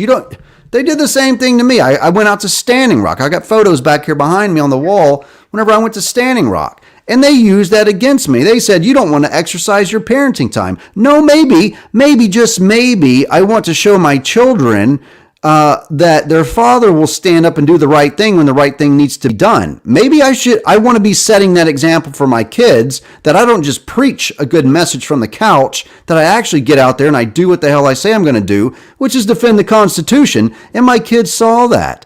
And I would like to think that would be applauded. That I did something peacefully, that I exercised my First Amendment rights that I fought for, and I went out and continued to defend Native Americans' First Amendment rights. But no, it was looked down on. They used it as a weapon against me. Well, I'll say this, and we're not done in your case. We had forth. This is so rich. I mean, you've told them about the veterans' disability issue, that they're preventing you from getting a record on appeal because they're counting your disability payments as income when the subject of our appeal is that the disability payments can't be included as income. Right. Yeah, right. I mean, this is, and then Judge Christensen makes a finding that you're not indigent on the record to screw you over and then hang over a civil contempt motion on the same grounds. Right. Yeah. So she blocks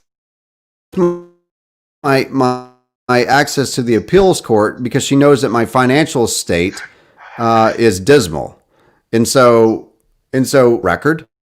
I don't have $7,400 to pay back child support that it's ordered on disability payments that never should have been included in the first place. It was only because I had some integrity about myself and I didn't withhold it from putting it on the form because I was ignorant. I didn't know any better. I just thought that the state had access to those funds, that they could do it. So I wrote it down. I didn't want to be dishonest. I could have been dishonest and not said anything about it, but I didn't do that. I maintained my integrity, my principles. I did the right thing. But then when I discover, months later through veterans within this movement, that no, in fact, it's protected by federal law underneath 38 USC 5301 and some other title codes there, that these funds are protected. It was then that I was like, no, okay, I see exactly what they're talking about now. And they are. And so she's blocking my access to the appeals court just so they can continue to stand to keep their boot on the throat of Cash Jackson. At least they're trying. No, that's what they're doing. I can tell you straight up that's what they're doing, is that they want you to work for them. Yeah.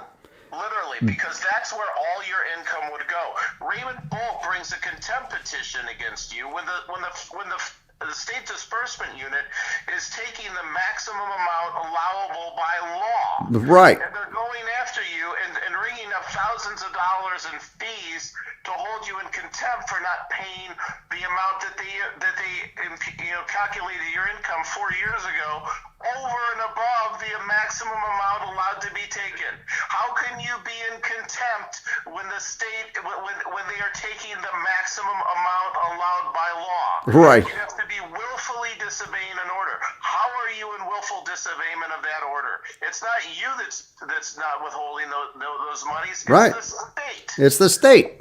Well, it's the federal government. The federal government, federal law, the Consumer Credit Protection Act, I think that it is in fact what limits them to that 60 or 65% with arrearages that they can take. And that's from out of my military pension. And so they're taking $1,200 of $1,800. Okay, $985 of that goes to child support. Another like $200 and some odd dollars goes towards what she's supposed to get in my pension. So she's getting $1,200 a month. When you get down to the nitty gritty, she's getting $1,200 a month from out of my military pension. I see less than 1/3 of my Navy retirement. After doing 20 years in the Navy, I receive less than 1/3. She gets the majority of it. And that's still not enough. I'm still going to be held in contempt. And so in essence, they're saying that state law supersedes federal law. And this why does the federal protection exist to begin with? Why do they limit 60 to 65% of your income to be garnished? Why is that limitation in place for the federal government and not in place for the states? Why are we not limiting the states to say you cannot order an individual, a parent, to relinquish more than the federal allowable by law? You can't take more combined. I don't care what he has. His pension, his child support, you can't take more from them than what is allowed by federal law. And that is in fact what they're doing. They're saying, nope, the state is more powerful than the federal government, that the Constitution does not mean jack shit. The Supremacy Clause is outdated and irrelevant, and therefore we will order above the federal maximum amount and just order you to turn it over. And if you don't turn it over, we're going to throw you in our debtors' prisons. out-litigated them in the circuit court. We mopped the floor with them. We used Carson's arguments that had already prevailed in the Michigan Supreme Court. Then they were then on remand. The appellate court held that these orders were void, meaning the court had no lawful ability to order them, even with an agreement of the parties at the time. The court literally had no jurisdiction, none, to attach those monies in the Foster case. And we present all this law to Judge Christensen, clear as day. She ignores it. Writes an absolutely garbage analysis opinion, basically stating, "Well, we have the right to do whatever we want." No, you don't. And the thing is, Cash, is that people like these attorneys are paid so much money. They bill so much per hour to know the law. And the bottom line is that these podunk attorneys in family court don't know the law. They don't know the law. Is that the law is a lot more complicated. If you look at the motions that these people write, they're garbage. They are absolutely amateur. You could find a first-year law student that would write better. Seriously, that would write better motions. I mean, the stuff that Raymond files in the appellate court is unbelievable. Well, the guy is. I don't even know how they allow these people to practice. Well, it's a good point. It's a fair point that you're making there, though, and to go a little bit beyond that. Look, we're talking about the people that, as far as my experience is concerned, and speaking with attorneys from other professions like yourself, and I've spoken with other attorneys from other backgrounds, primarily from more criminal backgrounds. But regardless, they look at family law attorneys as like, they're kind of like the bottom of the high school class there. These are the ones that just barely got through, yet it would seem, and it appears as though it's quite profitable for them to work in this industry while being able to have such a low standard of expectation in their quality of work and their understanding of, in fact, what the laws are. No question. They waste the public's time and the public's resources. And they're bad attorneys. Raymond's a bad attorney. I mean, he is a dirtbag. He's truly, Cash. I mean, of all the people that I've ever come across, this guy has no redeeming qualities. I mean, you're absolutely right about him. And what he's done is absolutely disgusting. I mean, look, all of my cases, all of them, are egregious. I could go and I could talk for the next half hour about all my cases, about what these horrible attorneys have done, including some of my female clients. Right. Horrible things.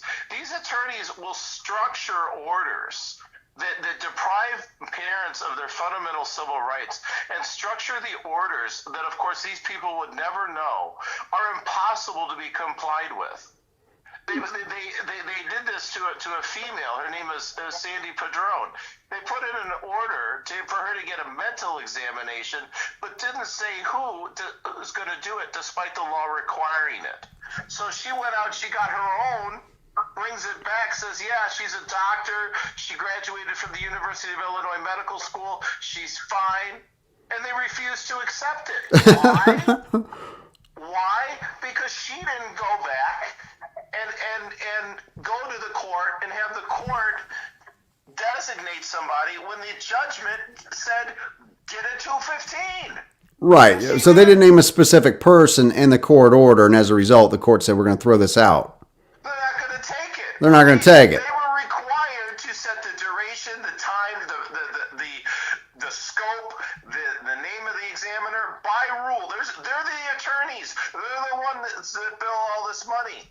They didn't put it in, and then they broke the rule.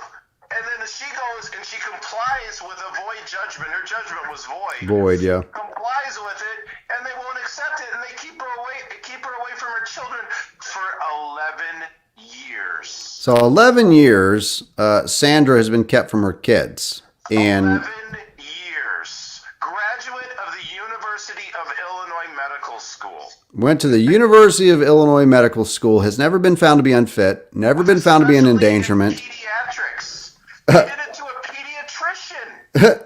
Right. And so again, this is what I'm talking about, folks. So exactly what Ted's saying here, what you've just heard him talk about is one of his other clients. What's Sandra's last name again? Padron. I'm not going to try and say that, but Like the tequila.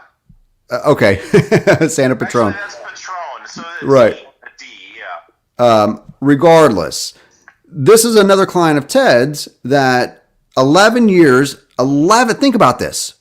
Kids, 18 years, birth to 18, boom, they're adults. They're adults at 18 years old. 11 years this lady has missed. I've missed the better part of 8 years of my children's lives. And again, I keep bringing this back, and please do this with me. This is state overreach, okay? It's a lack of due process. It is systemic due process rights violations. It is the lack of transparency in these courts. It is the lack of accountability for these judges that are allowing them to do that. And we have to do more about it. We have to get together. We have to go and ask these questions. I'm prepared to go. I'm prepared to come to your communities, to go in and talk to your state's attorney, talk to your city councils, talk to your mayors, talk to your police chiefs. I'm prepared to come wherever I need to ask these questions and go, Whiskey Tango Foxtrot over. What the fuck? Okay? That's what it is. What the fuck over? What is going on in these courts to justify taking 11 years away from this mother in her relationship with her children? If she is a danger to these kids, then fucking say it and prove it. Prove it. And they couldn't. And they brought this. In this case, this was a man who was acting badly. Right. He brought an order of protection against her in 2012 for so they're completely keeping her from her kids. The child representative in this case, who's dead, thank God, piece of shit. She is. I hope she's rotting in hell. Piece of shit, Rala Klepak. Yeah, I know a few people that need to join her in hell if that's in fact where she's at. Well, thank God. She's better off being dead because if she was alive, she could very well be sued to hell. She brought this. Check this out. This is Sandy's case. December of 2011, December 22nd, 3 days before Christmas, Rala Klepak, after refusing to agree to the 215, saying, all right, good, Sandy's fine, let's get her back with her children. She tries to strike the petition to have that accepted, files her own petition to get a new 215, and then she brings a emergency motion against Sandy for trying to give Christmas presents to her kids at the school in December of 2011, brings an emergency order of protection. 2 days before Christmas, they enter a no-contact order against Sandy for trying to bring Christmas presents to her school. And in May of 2013, the husband and the attorneys brought in an emergency order of protection against her for trying to see her kids at a baseball game. All right, so hold on. So let me pause you there for a second. Now, and this is really what the topic of this discussion was supposed to have been about. I've been going for about 2 hours on this now. So I'm going to ask you a few more questions before I wrap down. But in 2011, you're saying that that again, this is another one of your clients, a female client, as it were. She is is she a PhD from the University of Illinois? Yes. So she's got a PhD from the University of Illinois, has been kept from her child or children for 11 years. 11 years. In 2011, they gained an order of protection or a restraining order from her. It was a restraining order. A restraining order because she attempted to take Christmas presents, or she did take Christmas presents to the school. Yeah. For the kids. Yeah. Christmas presents. She didn't take them like pipe bombs and AR-15s, right? Christmas presents. Didn't take them bags of heroin. Took them Christmas presents that a mother would buy for her children. Yes. And that warrants an order of protection. And then you said 2 years later at In May, listen to this. this is the worst case I've ever seen, by far. In May of 2012, okay, so she's complied with it. She's got an evaluation. She says she's perfectly fine. They're just putting her in an endless loop. She goes to see her son's baseball game, and the husband calls the cops on her twice for trying to see her kids at a baseball game. Wow. She has 4 kids. They separated when the youngest was like a year old. Wow. Okay, I mean, isn't that usually a good telltale? You know, like when you got an infant, you know, who's like a year or 2 old, and the couple separates. They can't be that bad. You just had a kid with them. You just had a kid with them. Right. You just had a kid with them. Right. So they do that. He enters. They get an emergency order of protection in May. Judge Vega illegally extends it out for about 4 months. Then he finally hears it on August 19th, 2013, and he hears what the complaint is that she went to a baseball game. He completely vacates it. Vacates the whole thing. Says this doesn't meet the grounds. Meanwhile, they're still preventing her from seeing her kids. And so then in December 23rd, 2013, again, 2 days before Christmas, the next child representative brings a no contact order against Sandy again for no fucking reason. After 4 months after they denied a plenary, they bring back another one against her for her trying to see her kids. They enter the no contact order. The judge has no idea what the hell's going on in this case. He was like the 3rd judge that had this case. He enters a no contact order on December 23rd, 2013, and it was never ever vacated. Never vacate. From 2013, it was never. So it's like an indefinite suspension of her parentage.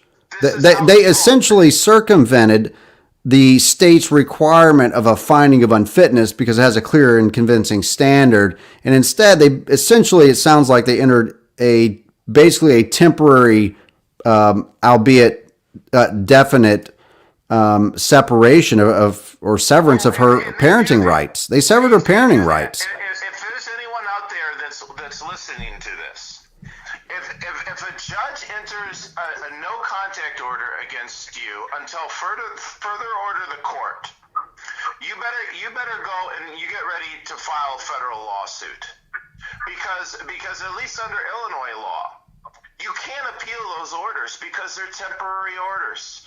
You need to get what's called a 304A finding, and you have to ask the judge if you can appeal. Now, it just so happens in Sandy's case that she had records of everything. So we have the transcript. She didn't have a hearing in December of 2013, and so then she files a motion to vacate it. Her motion to vacate is denied on June 27th, 2014 by another judge without a hearing. So the order's entered without a hearing. Her motion to vacate it is denied without a hearing. She's never given a right to be heard. We have a transcript in this case from December 16th of 2014 where a judge who's no longer on the bench, her name is Patricia Logue. She is on the record stating that this was a termination case. She used the term TPR, termination of parental rights. Right. But she acknowledged that there was no evidence that wouldn't come near that standard. And it's a very, very serious issue. And in fact, it was like the court reporter out of the courtroom.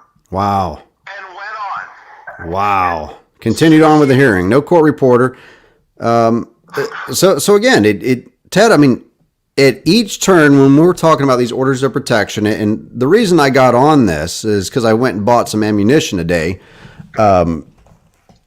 Needed some 270 for my hunting rifle. That's what I used to hunt and shoot deer with.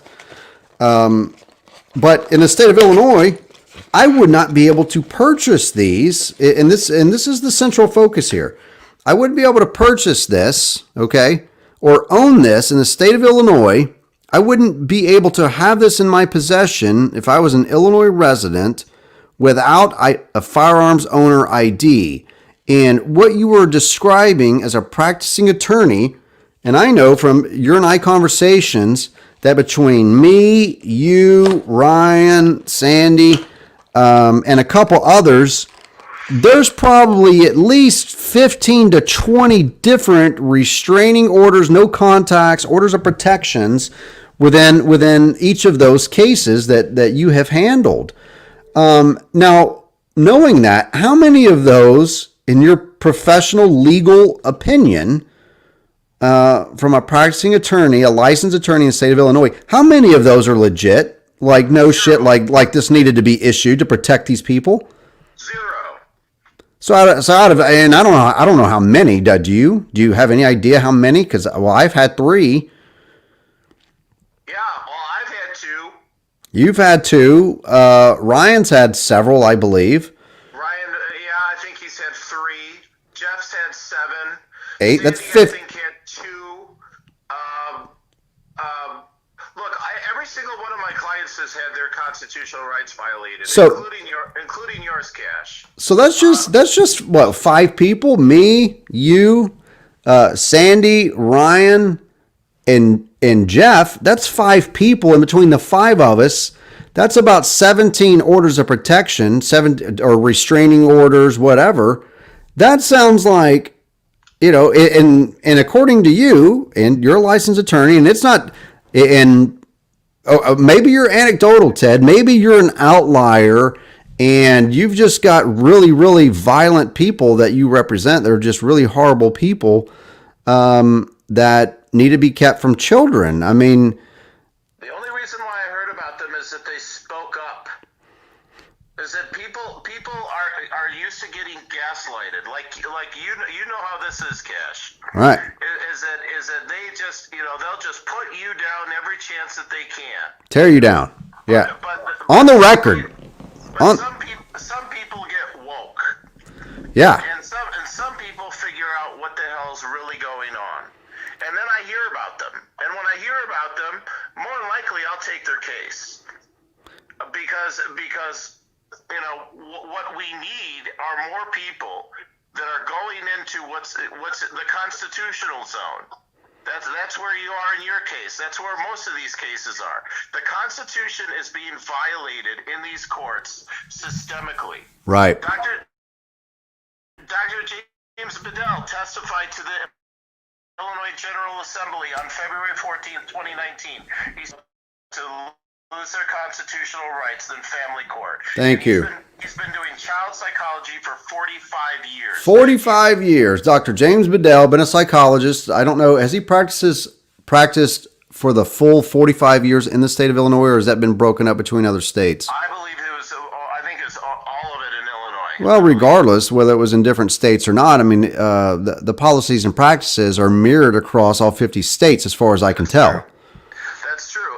And look, I've had attorneys. I could tell you the attorneys if I felt like it right now. I could tell you. I talked to one who said that it happens every day. That these due process violations happen every day in these courts, and she's been practicing probably for 30 years at least, maybe 40. Well, somebody had a good question. Andy Scoggins here, and he and I'm fairly certain we've communicated here in the past. So let me answer his question here. Ted, I don't want to cut you, man, but I'm probably going to drop you because I've been on here over 2 hours, and I'm going to answer this question and then sign off. Take care, man. Appreciate you being in, man. Thank you. Bye. So Andy is a great. Thanks, Ted, for coming in again, man. I really appreciate you. That was Ted Bush. He's there in Illinois. If you need an attorney, that is the only attorney I would recommend in Illinois right now. That's the only guy. He's not a family law attorney, but he will fight tooth and nail. But so that's Ted. Great guy. Let me come back to Andy's question here. I don't know if it's good or bad that I look totally different, but I'm going to hopefully take it as good. And lots of changes have happened, I guess, in the regard that, well, I've been retired from the military now for 4 years and moved out of the state of Illinois, moved to Arkansas, and have tried to just kind of move on with my life as best as I can while still fighting to be a father. But I want to get to your question there, Andy. What does owning ammo have to do with some new law, as in the father motherhood? Please correct me, but did you say the Illinois ID was the holdup? No. So let me come back to it. If I was still in Illinois, and I'm not, I'm residing in the state of Arkansas, but Illinois residents have to have a FOID card. Okay, they have to have a firearms owner ID that is issued by the Illinois State Police. Those FOID cards are what are required for you to legally possess firearms and ammunition. So, if you reside in Illinois, you have to go through the Illinois State Police. You have to get a FOID card to possess. There we go. Some 270 Winchester 150 grain power points. Now, these aren't my preferred ammo for my deer rifle. I prefer their ballistic silver tips. Do a fantastic job, but these were the only 2 boxes that Walmart had, so I got them. But these orders of protection from these judges in family courts, domestic relations courts, are rubber stamped. They are rubber stamped with no evidence. They are done in an ex parte hearing that the accused is not present in. So let's say today or tonight, some poor sap up there in Illinois walks in tonight to tell his soon-to-be ex-wife that he's going to divorce her. She doesn't like that.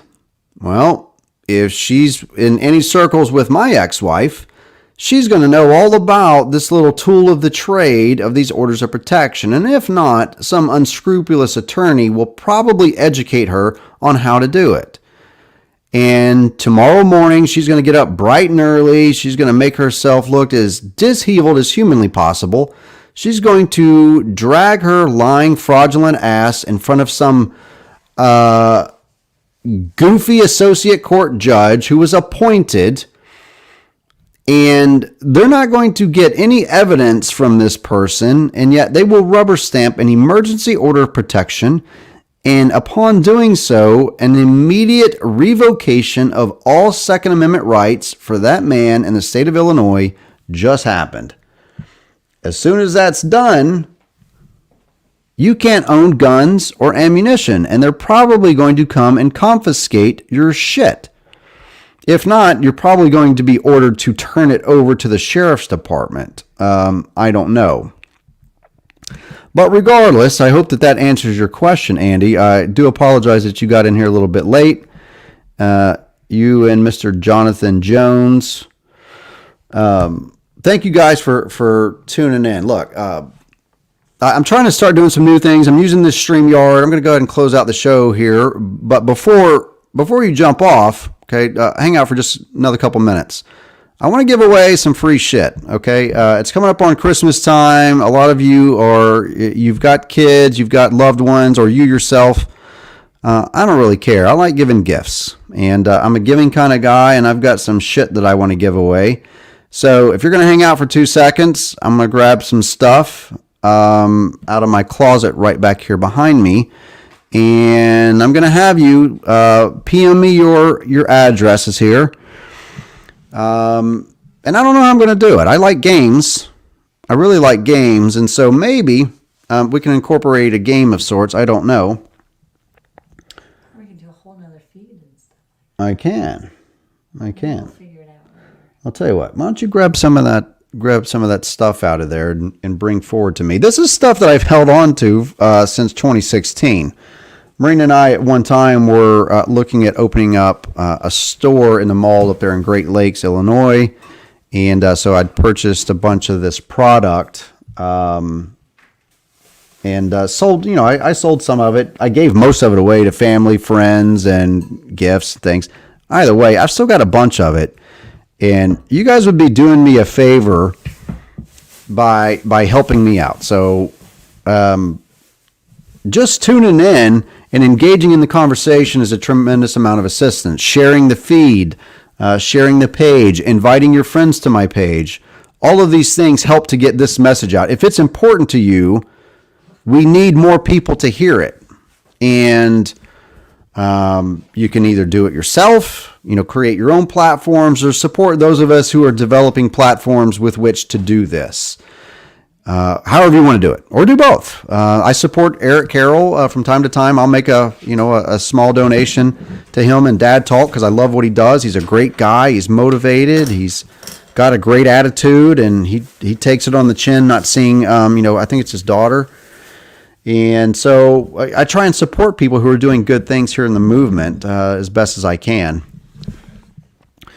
Joseph Fernandez, man, I thank you, man. Look, we're struggling. We're in the struggle together. We're all hurting together, but we can fight this together. This is the thing, is that there are far more of us than there are of them.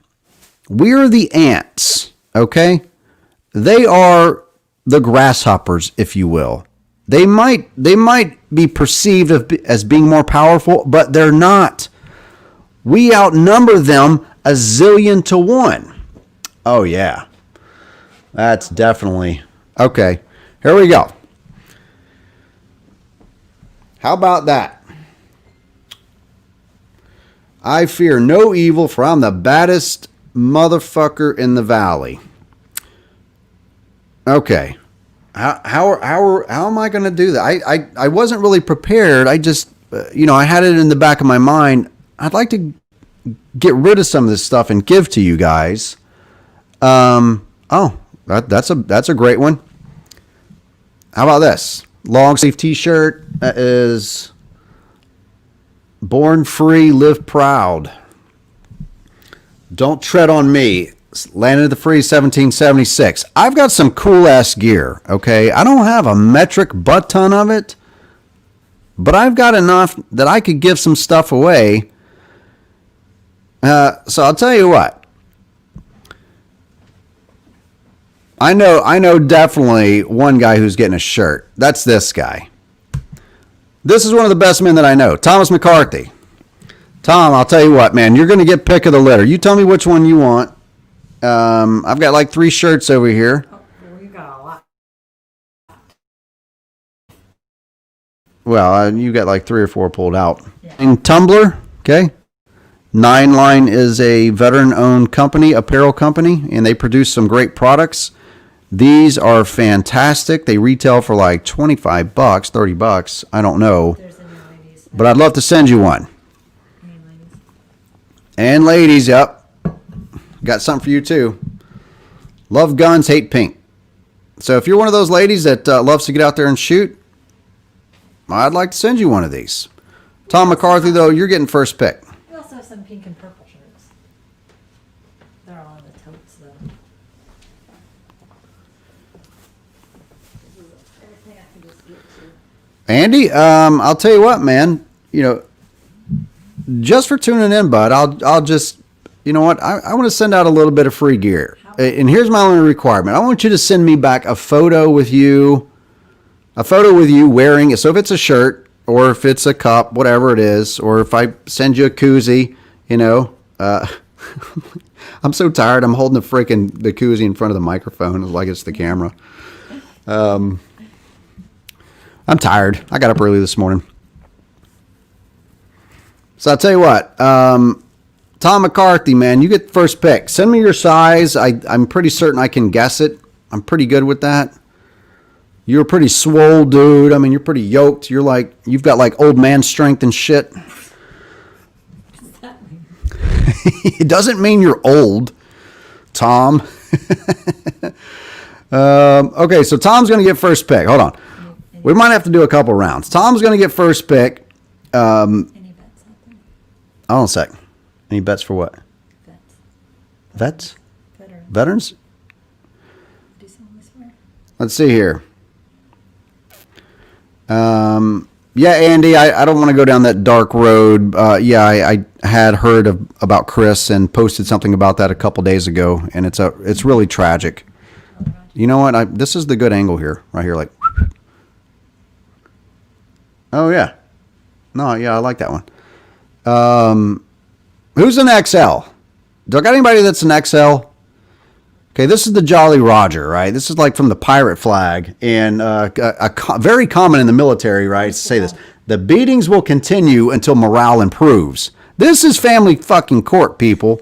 The beatings will continue until you walk in there and smile while they shove that shit sandwich down your throat. The beatings will continue until morale improves. That's what these assholes believe. We're just going to keep on making your lives miserable until you smile and say, thank you, sir, may I have another? Well, I'm not that guy. I already did 20 years in the military. You can go fuck yourself. Excuse my language. She just keeps pumping these things out over here.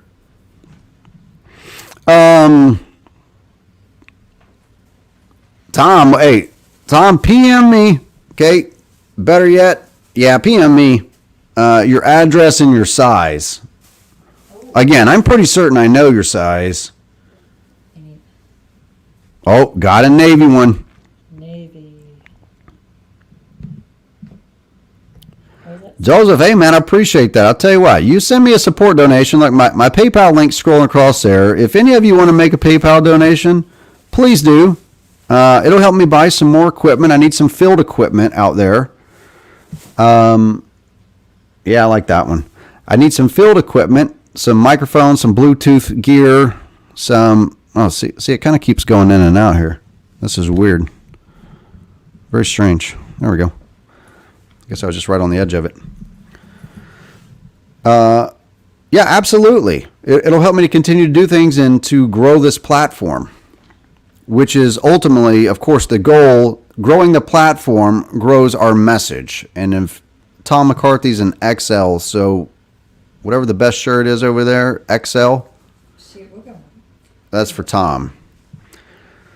That's because I love you, buddy. Mary, you know what? I got to get some Christmas cards. I need to send some. I need to be better about supporting the people that have supported me. Like, you know, there's more personal things. I really need to be more intentional about sending thank you cards. Tom McCarthy, this guy has supported the hell out of me and my family. Me, Mama Jackson, Marina. Even the animals.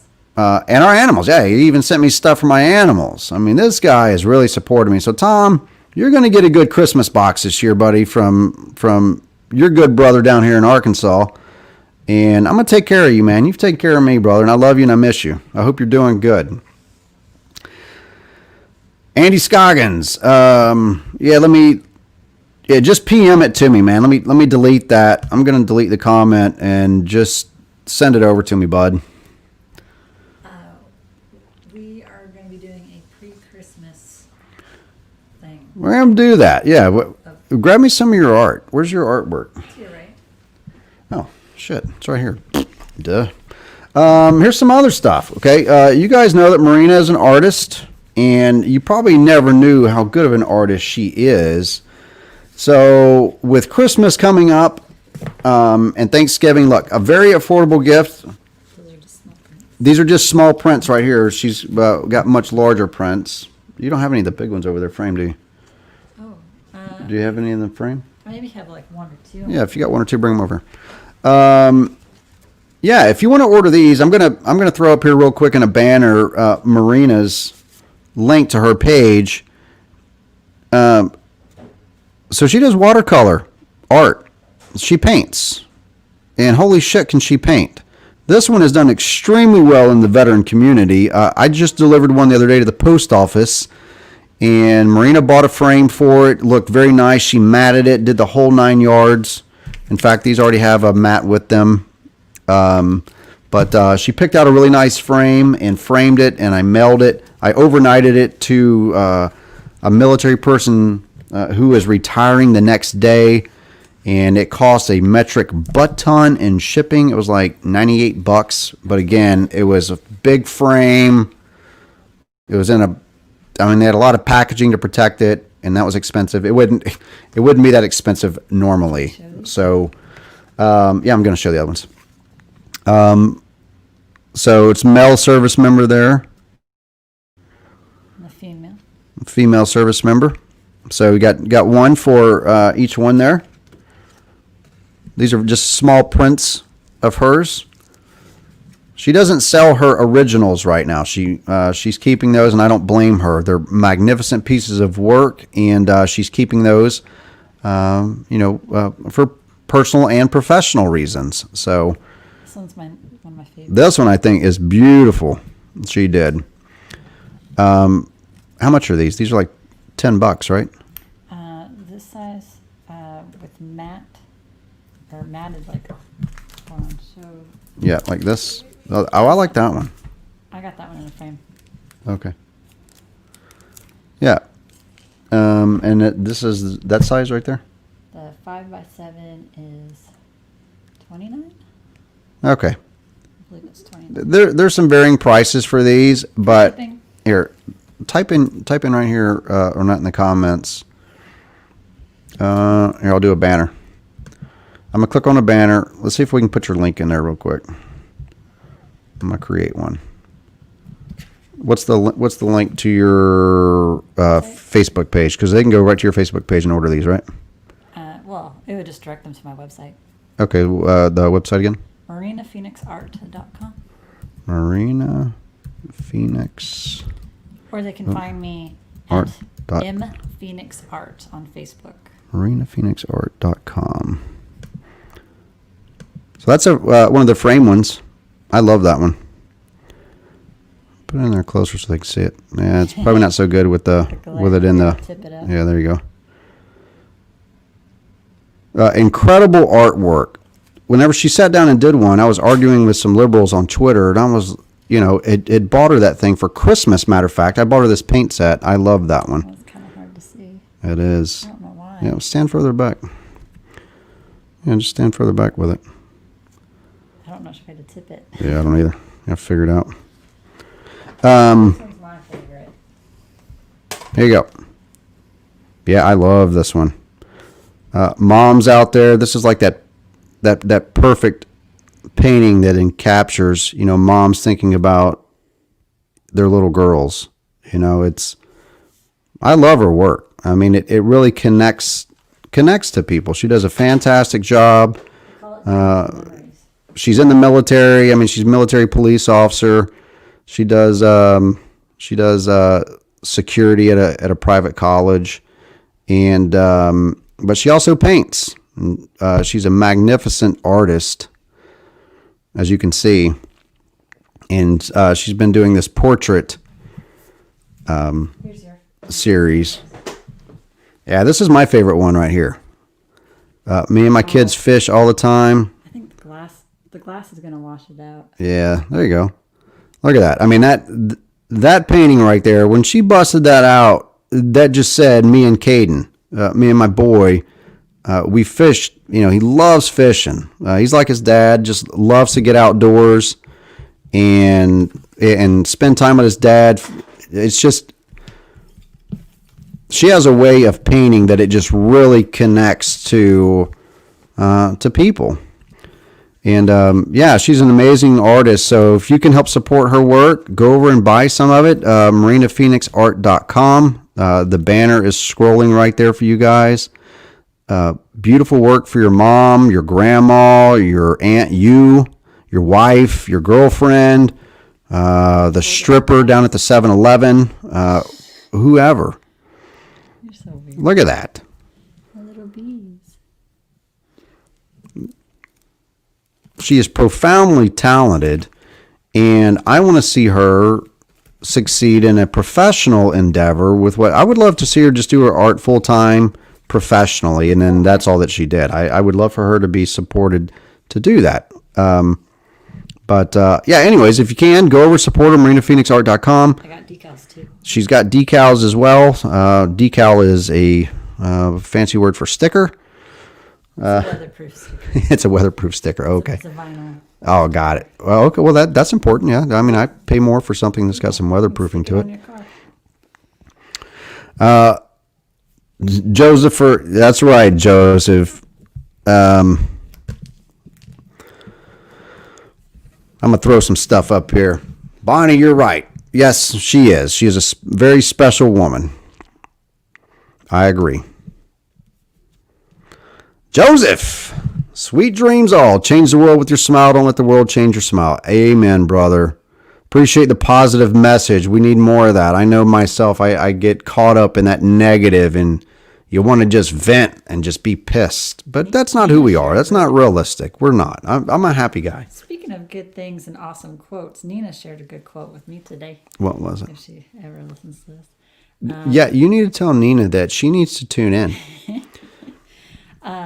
She said, if you don't like people talking shit about you, why do you talk shit about yourself to yourself? There you go.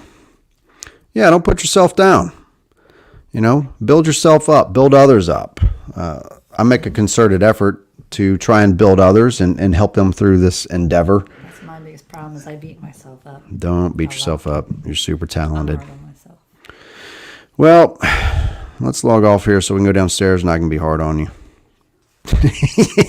I'm joking, Jesus. Well, it's like 11 o'clock at night. Nobody's up. There's like 18 people up here. I'm joking, Jesus. Everybody's got to get their panties in a twist. No pun intended. What's the one? Hold on, Tom. That's the one. Can you make it a dad's head for me? I like the way you worded that. Can you make it a dad's head for me? Okay. You fight hard, baby. We're going to go park the car in the Navy yard.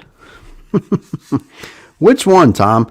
The fishing one? It's in a dad head. No, it's in a boy.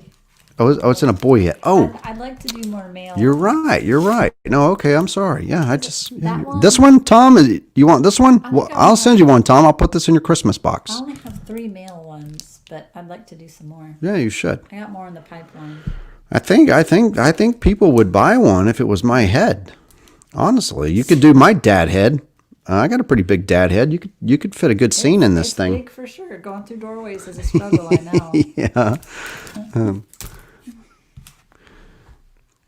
Okay.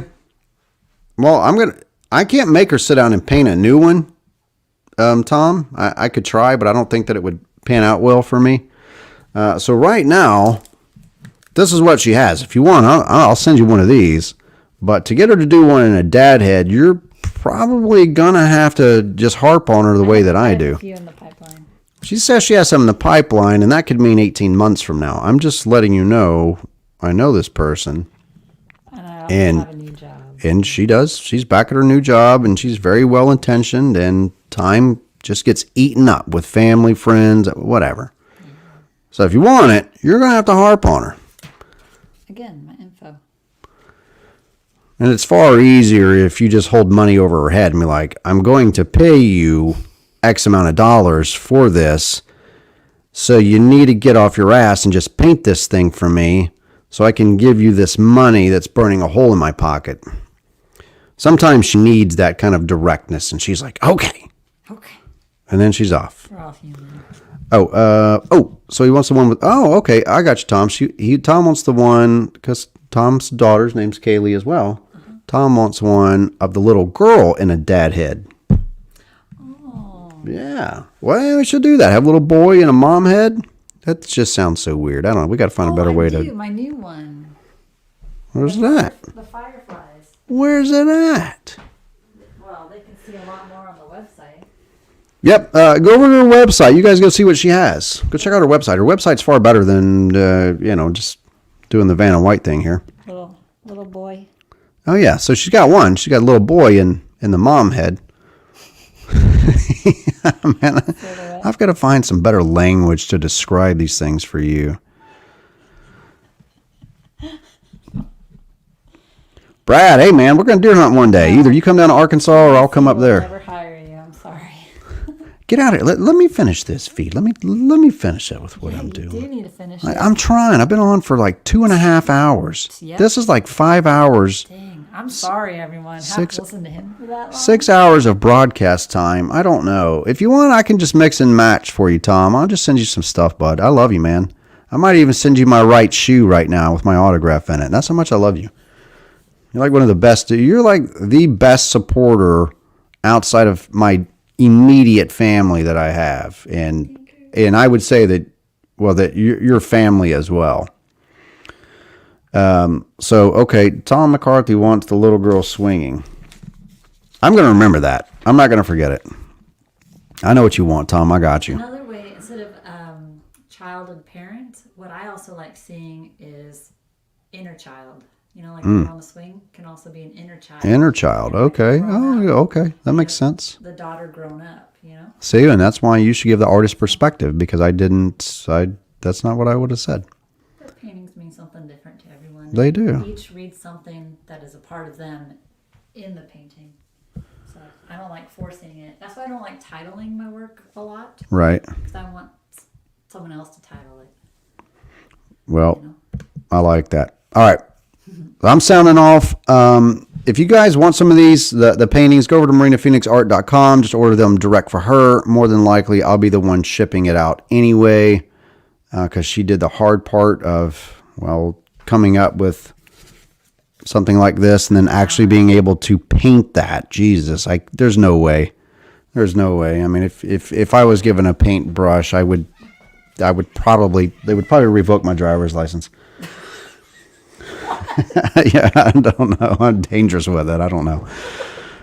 Bonnie, which one did you love? I don't want to miss anybody here. Which one did you love? You're going to have to describe it for me. Or just PM me, or just go over to marinaphoenixart.com and just order it. A lot more. Yep, there's a lot more over there. There's a lot more paintings that she's done. And you'll be supporting her. And she's a service member. She's in the Air Force Reserve. She's making women proud. Making men proud, for service. Doing great things. Yep. And one day we'll showcase these needle felted. Look at these crazy things she did. She hand makes these. Look at this. I feel like I'm doing some weird like midnight shopping hour. QVC. Yeah. What's it called? QVC? QVC? I don't know. I think that's what it's called. I don't know. I feel like I'm involved in some weird midnight telethon. This is a good hour, though. This is a really good hour for me to do this because I can kind of cut back. It's 11:11, by the way. Make a wish, you guys. All 13 of you. I hope that's a lucky 13. You guys make a wish. It's 11:11. I don't know if any of you have ever done that before. I wish that There needs to be a giant red button here that I could just walk over and feed. we need one to shut me up or to cut the feed. Like this. Like you just walk by the big old button and you're like, Just sever it. yeah, done. It's like what we would call an e-stop, an emergency stop button. Mm-hmm. Secure the power. All right. Oh, wait, here, I got one. Oh, Bonnie, so you said mum. Are you in the UK or Canada? Because we don't say mum in the United States unless, of course, you've came from one of these other countries. Oh, yeah, she does this too. If you've got hand me those pillows. Oh. If you've got a loved one. Oh, shoot, anyone can do these. Yeah, well, no, I couldn't. If you've got a loved one who's got a military uniform, or any uniform for that matter, she took one of my old uniforms, turned it into a pillow. Buttons. Yep. It's got buttons so you can take it off. Don't mind the dog here. Dog's jumped up on the love seat. Yeah. In the pocket, you can stuff heroin and cocaine and, probably about a roll of like $20,000 in there. I don't know. If you're in Oregon. If you're in Oregon, yeah. That's only legal in Oregon. Okay, so I just want to make that clear. But anywhere else, I mean, you could put like, I don't know. Oh, Well, you could hide your children's phone in it. So if they were spending too much time on the phone, you could just stuff it right down in that little pocket. And I'm going to just market everything. I don't know. Everyone loves cargo pockets. Yeah, so I took one of hers and. Unfortunately, I found out Oh, Northern Ireland. These are my good pants. Bonnie, I don't mind sending something to Ireland. Send me something from Ireland to the States. We'll do a trade. We'll do a trade. I'm all for bartering. We could do like an online White elephant. midnight white elephant bartering system where we just send random shit in our house to one another and just trade it around the world and see where we can get it to go. Right. Like one of these freaking bees that That's a queen bee. that she needle felted. This I don't know how she did this. Out of wool with Swarovski crystal eyes. Swarovski crystal eyes. Look at this. Those are Swarovski crystal eyes. I don't know if that's how you pronounce it or not. It's not. But that's an expensive little bee just for those freaking eyeballs it's got. Not to mention the labor of love that she took the time to make this thing from scratch by hand. This one's already sold. The dragonfly is the cool one. She puts them on these little wooden stands. Those are. She should have like, I don't know, she should have like a grasshopper down here like cringing in like the, oh shit, I'm getting ready to get eaten position. Yeah, that's what I would do with them. Swarovski crystals. Swarovski crystals, yeah, another one. Yeah, so if you buy one of those, you're really just purchasing the eyeballs and the labor of love that it took to make everything else. Because the rest of the material, I don't think is very, very expensive. It's just, John. There we go. See, this shit's fun. You know, I prefer this more for the entertainment value and the interaction. I have a plunger to trade. All right. Ash only wants it if it's used. I want your used plungers. Well, you can get a new one from the store, so what's so special about a new one? Oh, right. I don't need a new one. I need a used one. What am I doing on here? I'm sorry. Oh, man. I'm so sorry for these 13 people that are on here. Hey, Bonnie's. Hey, okay, Bonnie, you're taking me up on the offer. You better PM me. And I like surprises, okay? Surprise me with something unique to Ireland. And PM me your address. I'll grab some stuff here. Maybe jot down a few interests, likes, some any peanut allergies that you have. So I don't send you something that would potentially kill you. I don't want to get charged in Ireland for murder. I don't know how that works. If I send you something that I just baked up and had some peanut butter in it, and then your throat swole up and you died on a live feed, that would just be terrible. How did we get here? I don't know. We went to Online Shopping Network, and I don't know. We just kind of went down a strange rabbit hole. I'm probably going to delete this whole feed, so you know somebody's capturing it. I know that. Anything on the internet is there forever. There's no deleting any of it. Canada. Where in Canada?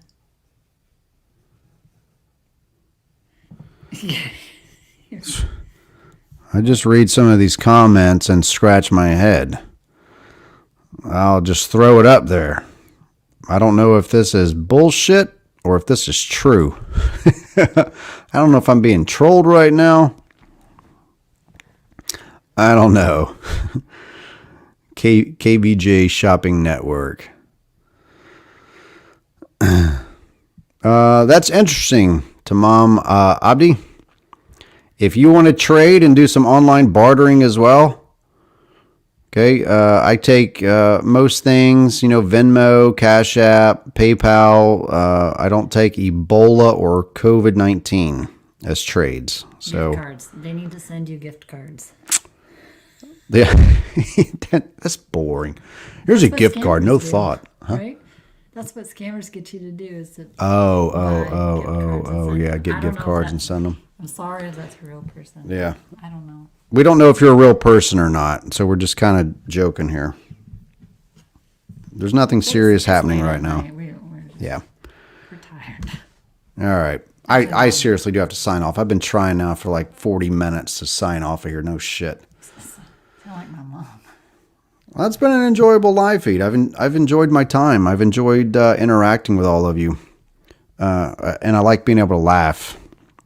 Definitely, I need to laugh more. We all need to do that. And KVJ Shopping Network? KVJ Shopping. Is that like Cash Vic. I was going to go with Victorious. with vagina. You want to? Well, I guess my middle name could be Vagina. I mean, You kind of are one. I'm kind of a whiner. Yeah, I've got a high-pitched whine. I guess I could be Cash Vagina Jackson. Beat your trolls to it. We're going to do shots with this nickname. Oh, Lord. I don't even have anything to shoot except some milk. Yeah, he said no. Who says no? Jonathan. The guy who put KVJ up there. Well, tell us what V stands for. We don't know. We don't know what the V stands for. You got to tell us, man. Hey, you can go. You can go to Walmart and get me a gift card. Oh no, that doesn't have a good ring. No, GKJ. GKJ. Yeah, GK. Jigish. That's your initials. Jigish. Grayson Cash. It's a. Oh Lord. How would you say my initials in a word? GKJ. Do it in Japanese. I stumped the shit out of you. Oh, hey, see there? What did I say? What did I say? Victorious. I said victorious. I didn't even freaking know what the guy said. Oh, Lord. Didn't I say victorious? That's what I said. Your head is Whoa. getting bigger. I need a much bigger screen for my ego. Doesn't quite fit on this one. Maybe I can get one of those 65 inches so I can just... encourage him, Jonathan. I'm going to get a... Don't encourage him. We need a wall TV. I need TVs on all of these walls with the news and shit going so everybody's distracted by what's behind me. Oh, no. I can just... Here. Look, everyone. Look over here. There's a llama. I took that photo, by the way. That's a no shit. That's a Hong Kong no shitter right there. Photo. At the zoo in Washington with my mother. I got it. I don't need a babysitter. I got this. Okay. What the fuck is happening here? Jesus. Yeah, This is what I look over and see. This is family court. Okay. If I could describe family court using animal pictures, this is family court. It's 2020. It's backwards in a bucket of fuck. That's what this is. See that? Look how tightly he's grasping while carefully straddling his ass on the back of his neck.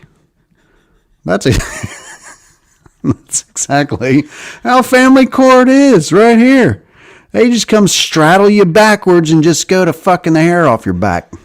They put the crack of their ass on the back of your neck. Crack of the ass on the back of the neck. Oh, man, this is too much. I'm going to delete this. I'm not going to leave this up. Apology letters to these 14 people. I do apologize. You guys don't feel inclined to ever tune in ever again if I've offended you. But I want 'Cause I'm gonna offend you a lot more. I want people to know, did it get more entertaining with me coming on? Oh, you're they just want wanting to pump your ego on my feed. I'm not having it. You're gonna have to pay me. Then you're not doing. Look, I already did some charitable. I already did some charitable Out of the like goodness of your advocation for you and your.